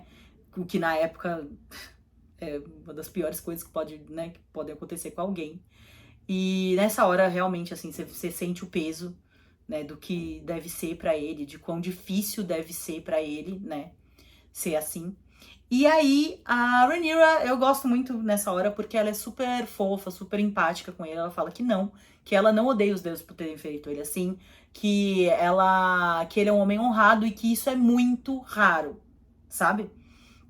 E é verdade, ele, apesar de tudo, ele é um cara honrado, ele é um cara legal, assim, sabe? Ele só luta com muitos demônios interiores, né, assim, sabe? Ele tem muitos problemas e aí por isso ele não consegue prestar atenção nas coisas que ele realmente deveria, sabe? Eu acho que é mais ou menos esse o problema do Laenor, assim, não que ele seja uma má pessoa, sabe? E aí, gente, a gente tem que ver, a gente tem que pensar que a real é que o Laenor, ele teve muita sorte de ter casado com a Rhaenyra. Porque imagina se ele fosse obrigado a casar com alguém como a Alicent, por exemplo, que é toda, né, cheia de ser a favor da moral, dos bons costumes e tudo mais. Ia ser, nossa, coitado, não dá nem pra imaginar isso, né? Bom, essa próxima parte da conversa deles é genial. Porque quando você reassiste, você percebe que o Laenor, sem querer, plantou na mente da Rhaenyra o embrião da ideia do plano que a gente vai ver mais pra frente. Eu vou falar sobre isso daqui a pouco, mas assim, você vê que provavelmente ela começou a ter a ideia a partir dessa conversa que eles têm agora. Ele começa dizendo que há anos atrás eles fizeram um trato, né? Eles fizeram um plano de cumprir os seus papéis enquanto eles buscavam a felicidade, né? E o prazer em outros lugares. Só que ele percebeu que isso nem sempre é possível. E que em breve o Carl, né, que é o amante dele, vai voltar para os Stepstones e ele vai se empenhar em ser o melhor marido possível para ela, o melhor pai possível para os meninos, e ele vai se empenhar em apoiá-la na ascensão dela ao trono e em criar os meninos para serem príncipes e, né, o Jacaerys para ser rei daqui a algum tempo, né? E aí ele fala que a Rhaenyra merece mais do que ele tem dado para ela e que ela merece um marido. Presta bastante atenção nessa palavra, assim, que eu acho que essa palavra é o estopim de tudo que vai acontecer mais pra frente. Bom, e aí depois a gente vê uma cena onde a Alicent e o Viserys estão naquela carruagenzinha, né, indo embora de Driftmark, né, eles estão voltando pra King's Landing, e dá pra perceber que a situação não tá muito favorável pro lado da Alicent, porque, assim, ela até tenta pedir desculpa pro Viserys, mas ele não deixa, ele tá, tipo, poucas ideias com ela, assim, ele não deixa nem ela falar direito e tal, e, assim, dá pra perceber que o estresse dessa situação cobrou um alto preço pro Viserys, porque assim, ele já não tava muito bem, mas agora você vê que ele tá mal conseguindo se manter sentado, sabe? Ele tem que ficar se escorando nos lugares pra conseguir, né, ficar. Então, mano, o pobrezinho tá só a capa da gaita. Assim, você vê que o negócio tá periclitante, que daqui a pouco ele não vai aguentar mais, assim, Você vê que ele realmente, a saúde dele tá se deteriorando a cada episódio e que daqui a pouco, né, não vai ter mais o que segure ele vivo, né? E aí a gente tem uma cena bem rapidinha da Rhaenys e do Corlys, eles estão olhando pela janela, assim, né? Enquanto o barco dos Targaryen vai embora, os dois estão olhando pela janela. E aí dá pra perceber que os dois ainda estão brigados, porque ela sai, assim, dá uma olhada meio feia, assim, pra ele, né? Ela dá uma olhada meio brava, assim, pra ele, e vai embora. E ele fica olhando, né, enquanto o barco, né, com o rei, a rainha e todo mundo vai embora. E aí, depois disso, a gente tem a cena do Aemond fazendo sua primeira viagem no carro novo, né? A Vhagar, essa cena é linda demais. A Vhagar, ela aparece voando, assim, de trás de uma parte de uma torre, assim, do castelo. E nessa cena dá pra ter a real dimensão do tamanho dela. É bizarro, assim, a envergadura dela é enorme. E uma coisa, ela deve ser bem difícil de guiar, porque dá pra ver que ela é pesada, que tipo assim, os dragões eles não são, geralmente eles não são pesados no ar, mas a Veigar é, tanto que você vê o barulho do deslocamento de ar, você consegue ouvir, sabe, o barulho do deslocamento de ar que ela faz, porque além dela ser muito grande e muito pesada, ela é bem velhinha, então ela já não é mais tão, assim, habilidosa pra voar quanto ela já deve ter sido algum dia, né, então o Aemond, ele realmente é um mérito, assim, dele ter conseguido domá-la, né? Conseguir voar nela, porque deve ser bem difícil, sabe? E aí, a Veigar, ela sai voando, assim, e mais na frente dá pra ver 2 dragões. E esses dragões provavelmente são os mesmos que eu falei lá no começo, que são o Sunfire, que é o dragão do Aegon, e a Dreamfire, que é a dragoa da Helaena. Bom, agora a Nayara louca dos dragões pede sua licença para lhe servir uma fofoca sobre dragões. Se você não quiser saber dessa fofoca, eu super vou entender, porque eu sei que nem todo mundo ama dragão como eu amo. Então, pula para esse minuto que vai aparecer aqui na tela. Mas eu prometo que se você ficar, você não vai se arrepender, porque é uma fofoca muito legal. Tem uma teoria de que essa dragoa que agora a Helaena monta, a Dreamfire, ela é mãe de 3 dragões que a gente conhece muito bem, que são o Drogon, o Viserion e o Rhaegal. Se você não tá conseguindo ligar o nome à pessoa, esses são os 3 dragões da Daenerys que a gente vê em Game of Thrones. Bom, essa teoria funciona da seguinte forma. A Dreamfire, antes de pertencer à Helaena, né, antes da Helaena montar a Dreamfire, quem montava ela era a Rhaena Targaryen, que ela era irmã do Jaehaerys I, que era bisavô da Rhaenyra, entendeu? Então faz bastante tempo já o começo dessa teoria. Essa moça, a Rhaena, ela, apesar dela ser casada, ela tinha um caso com uma das damas de companhia dela e irmã do marido dela, a Elissa Farman. E o sonho da Elissa era ter um barco para viajar o mundo inteiro. O sonho dela era conhecer o mundo. Essa menina, eu acho que eles inspiraram a Arya da série bastante nela, sabe? Essa vontade, né, de conhecer o mundo inteiro e tal. Parece que a Arya tem bastante da Elissa. E a Elissa sempre pedia pra Rhaena construir um barco pra ela, para que ela pudesse realizar esse sonho. Só que, gente, é óbvio que a Rhaena não ia fazer isso, porque se ela fizesse isso, a Elissa ia embora e o romance delas ia acabar. Só que a Elissa enchia bastante o saco dela com isso. Até que um dia a Rhaena falou, chega, mano, você quer ir embora? Vai, mas eu não vou te dar nada. Eu não vou te dar um real pra você realizar esse sonho seu aí, minha filha. Você vai lá e você se vira. Você não saiu nossa, você não nasceu quadrada.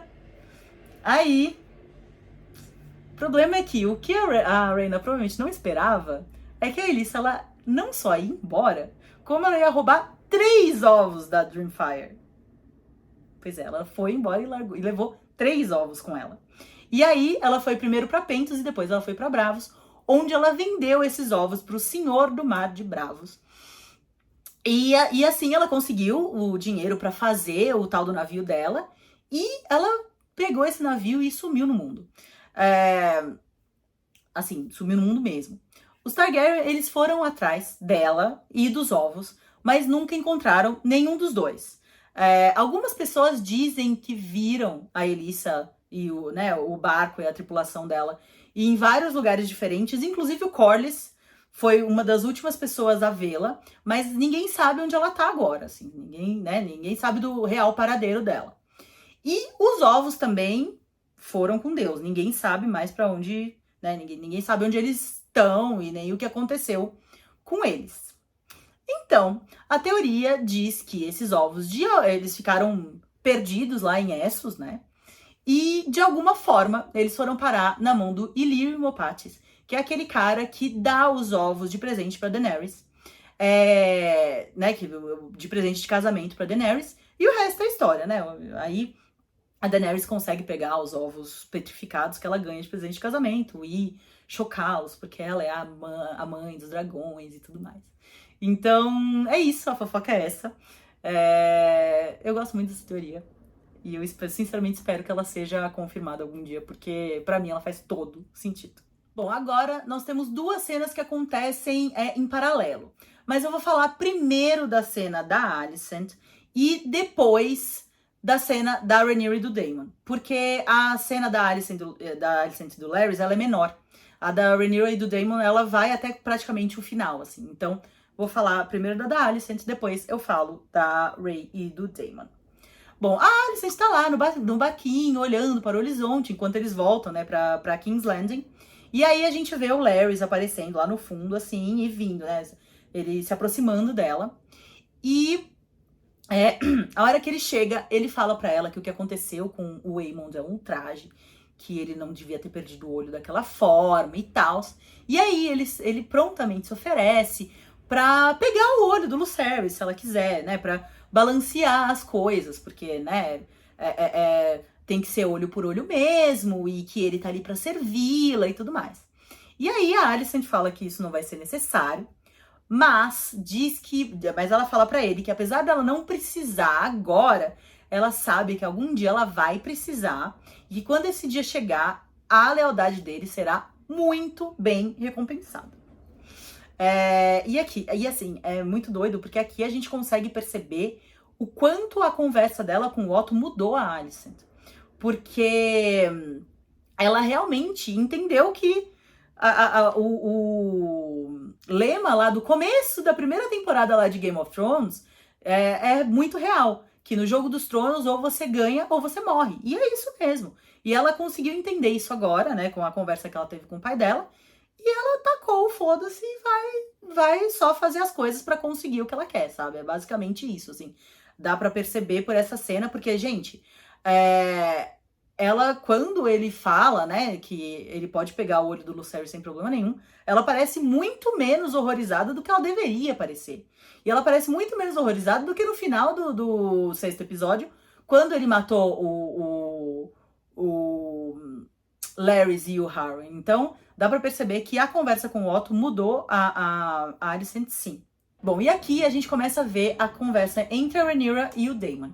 Ela começa falando que o fogo é um poder estranho, porque ao mesmo tempo que deu pros Targaryen tudo que eles têm, tirou dela e do Daemon as coisas que eles mais amavam.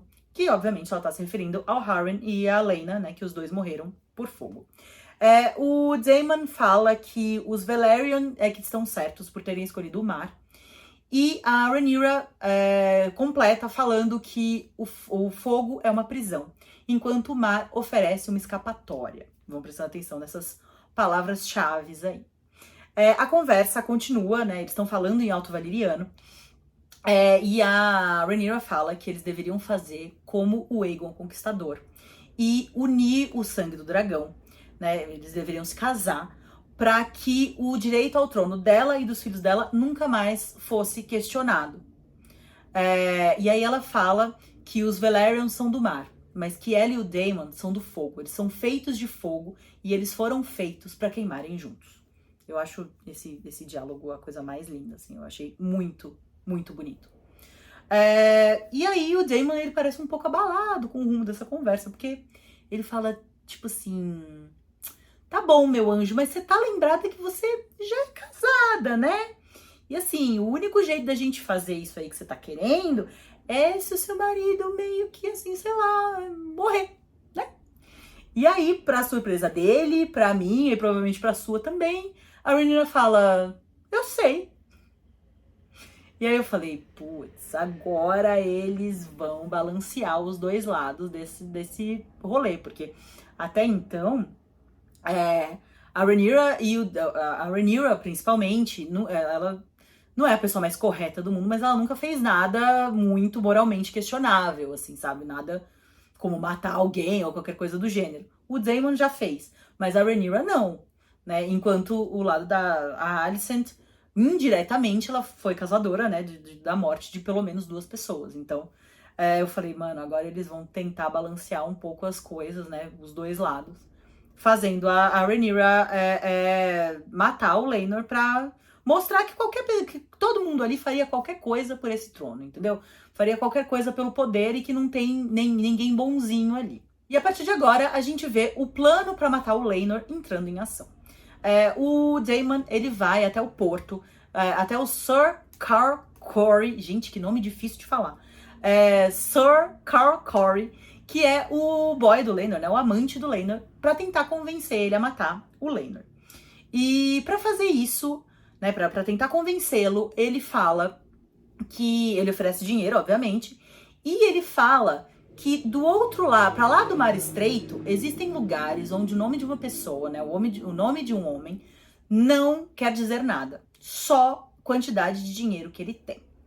E aí, além disso, ele fala que ele quer uma morte rápida e com testemunhas. E aí, eu tenho que dizer pra vocês que eu fiquei um pouco incomodada. Eu não sei porquê. Nessa hora, nem eu sabia por que eu tava incomodada. Mas a sensação que eu tive foi com... Sabe quando você termina um quebra-cabeça e aí tem uma pecinha faltando, aí você vai ver o seu cachorro comeu? Sabe, alguma coisa assim? Era mais ou menos essa sensação que eu tive nessa hora. De que tinha alguma coisa ali que não tava encaixando. Que parecia que o que eles estavam falando era uma coisa e o que eles estavam fazendo era outra. Foi essa sensação que eu tive. E, bom, mas daqui a pouco eu falo um pouco mais sobre isso. Então, a gente volta pra conversa da Rhaenyra com o Daemon, só que a conversa deles é só o áudio e aí a cena é outra. Então eu vou falar primeiro o que eles falam e depois eu vou descrever o que a cena tava mostrando. A Rhaenyra começa a falar que ela não quer ser uma tirana, ela não quer governar pelo medo. E aí o Daemon fala que sim, que ela tem que ser amada pelos súditos dela, com certeza, mas que é importante que as pessoas, né, que os súditos dela também a temam. E aí, enquanto, né, eles falam isso, a cena é de um carinha andando pelos corredores de Driftmark, eu imagino que seja um trabalhador, alguma coisa assim, e aí o Daemon vai lá e quebra o pescoço dele. Gente, eu vou dizer pra vocês, assim, aquilo me incomodou de um jeito. Eu pausei o episódio e falei, mano, o que o Daemon tá fazendo matando um cara aleatório assim, velho? O negócio não é matar o Laenor? O que tá acontecendo, sabe? Eu fiquei muito incomodada. Eu falei, não, peraí, tem alguma coisa errada aqui. Tem alguma coisa que tá fora de lugar, não é possível. E aí eu lembrei, né, que na cena anterior eu tinha ficado com a pulga atrás da orelha. E aí eu voltei lá pra tentar entender o que tava acontecendo. E aí... E quando eu fiz isso, eu consegui entender o que realmente estava acontecendo. Mas vamos lá. O fato deles escolherem o Sir Carl pra matar o Laenor faz todo sentido. Porque o Laenor conhece ele e ele ia conseguir fazer isso com muito mais facilidade do que o Daemon, por exemplo, né? Então, se quem vai te matar é uma pessoa que você conhece e confia, é muito mais fácil. Mas assim, o que me incomodou mesmo foi o fato do Daemon falar que ele queria uma morte com testemunhas. Porque, gente, vamos concordar que se você quer matar alguém, a última coisa que você quer é testemunha. Seria muito, mas muito mais fácil, sei lá, o Sir Carl levar o Laenor pra um daqueles despenhadeiros que tem lá um monte em Driftmark e jogar ele lá de cima e depois ainda dar uma de sonso e falar assim, gente, ele tava muito bêbado, ele caiu, eu tentei segurá-lo, mas eu não consegui e tudo mais. Sabe? Seria muito mais fácil fazer isso do que fazer o Carl matar o Laenor com testemunha ainda.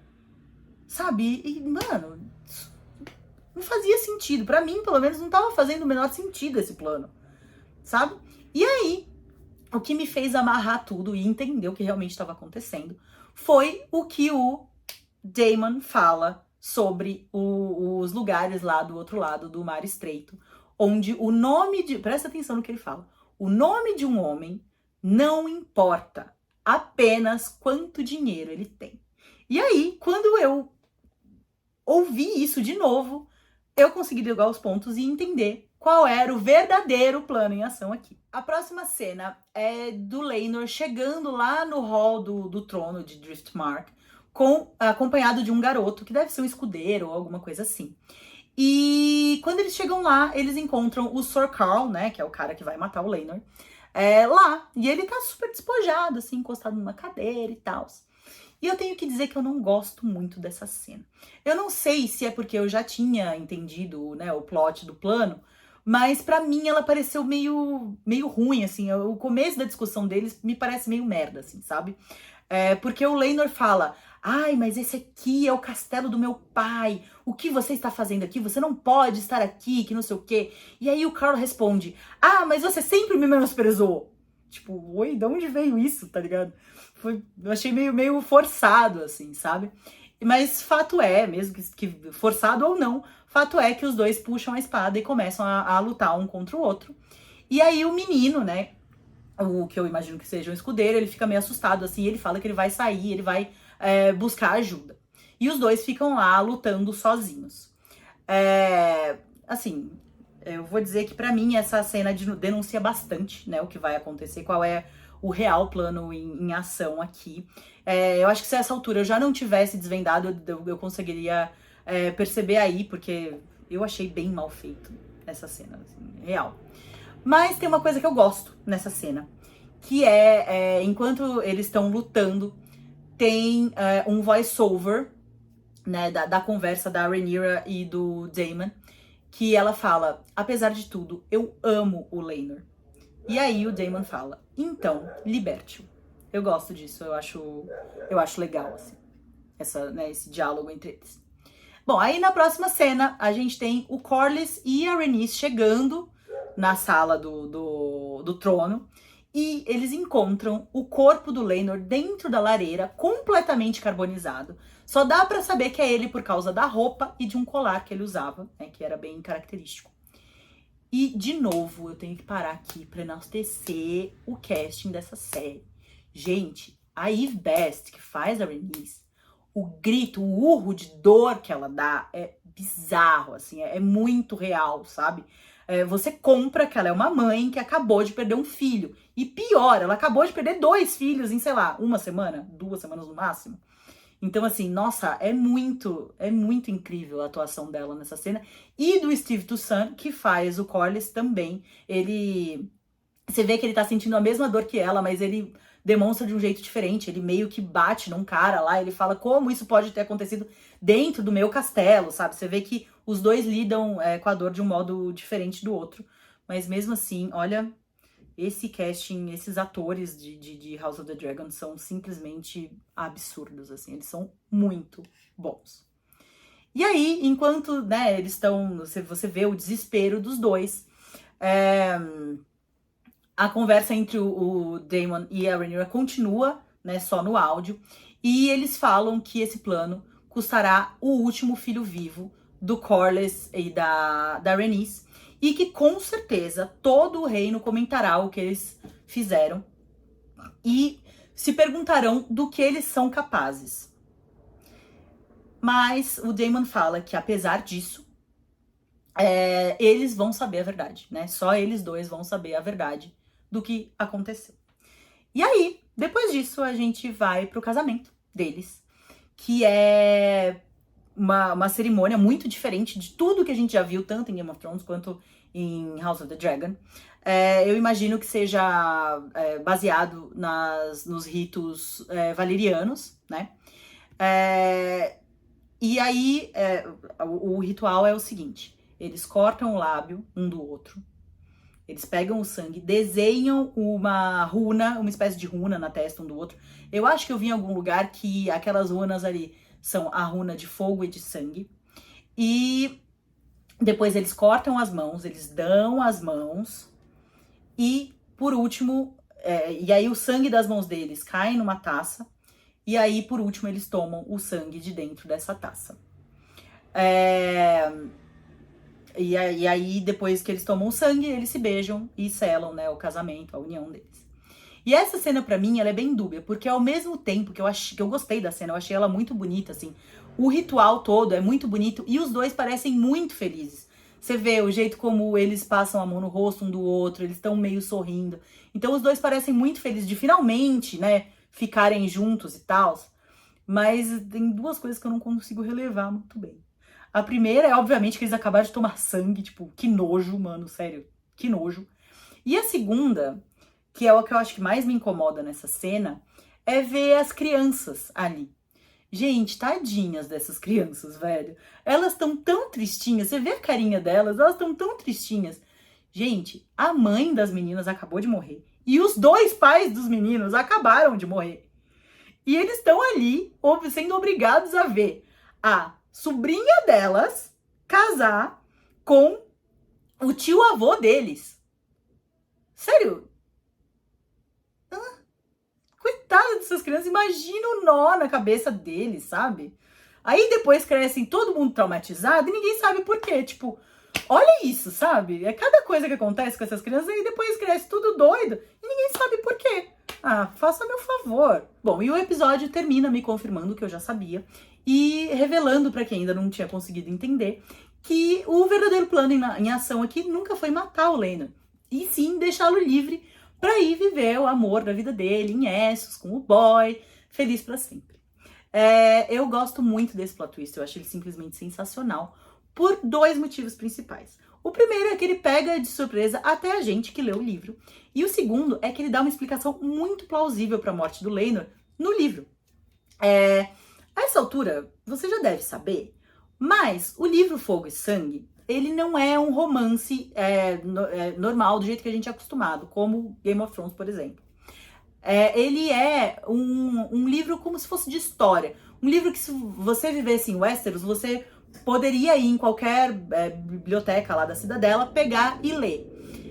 Ele é baseado em relatos, né, de pessoas que viveram na época e relatam o que elas sabem sobre aquele assunto. Tem dois relatos principais nessa época.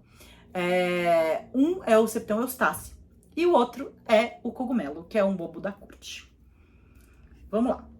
Primeiro, a versão do Septão Eustace.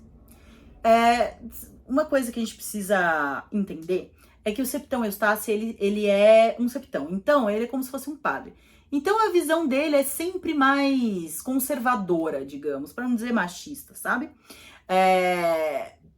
E a versão dele é a seguinte. Ele diz que o Sir Carl matou o Laenor por ciúmes. Porque o Laenor tava ficando com um cara mais novo e aí ele ficou com ciúme, foi lá e matou o Laenor.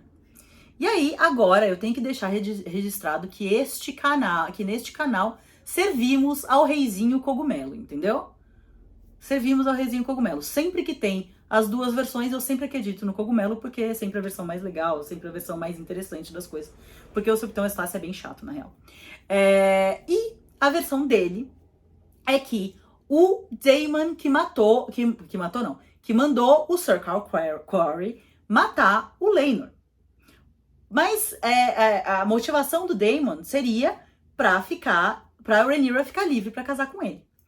E isso basicamente é o que aconteceu na série, né?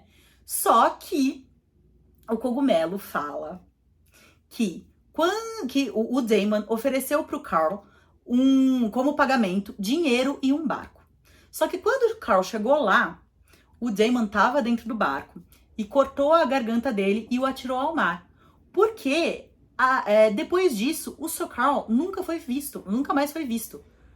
Essa história de que o Daemon cortou a garganta dele, né, é invenção do Cogumelo, assim. É o que o Cogumelo imagina que deve ter acontecido. Porque o fato é que o Sir Carl nunca mais foi visto. E o Laenor morreu. Então, essa teoria, ela faz muito sentido. Porque o Laenor e o Sir Carl nunca mais foram vistos porque os dois fugiram juntos pra Essos.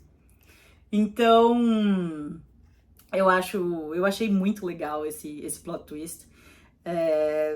Eu espero que ele seja canônico no livro também, porque é óbvio, né? Sempre pode ser uma coisa só pra série, mas eu espero que ele seja canônico no livro também, porque ele realmente dá uma explicação muito legal pra morte do Laenor. E bom, vamos lá. Eu amei esse final de episódio, porque o modo como eles fizeram a montagem desse final ficou muito bom. Eles iam intercalando as cenas de execução do plano, né, deles com a conversa da Rhaenyra e do Daemon. E pelo que eu vi aí pelas internets da vida, a maioria das pessoas não conseguiu saber até a cena final o que realmente estava acontecendo. Então, eu tenho que explicar aqui que no meu caso é muito difícil o plot twist me pegar. Eu sou uma pessoa muito detalhista e eu acabo sempre conseguindo antever o que vai acontecer.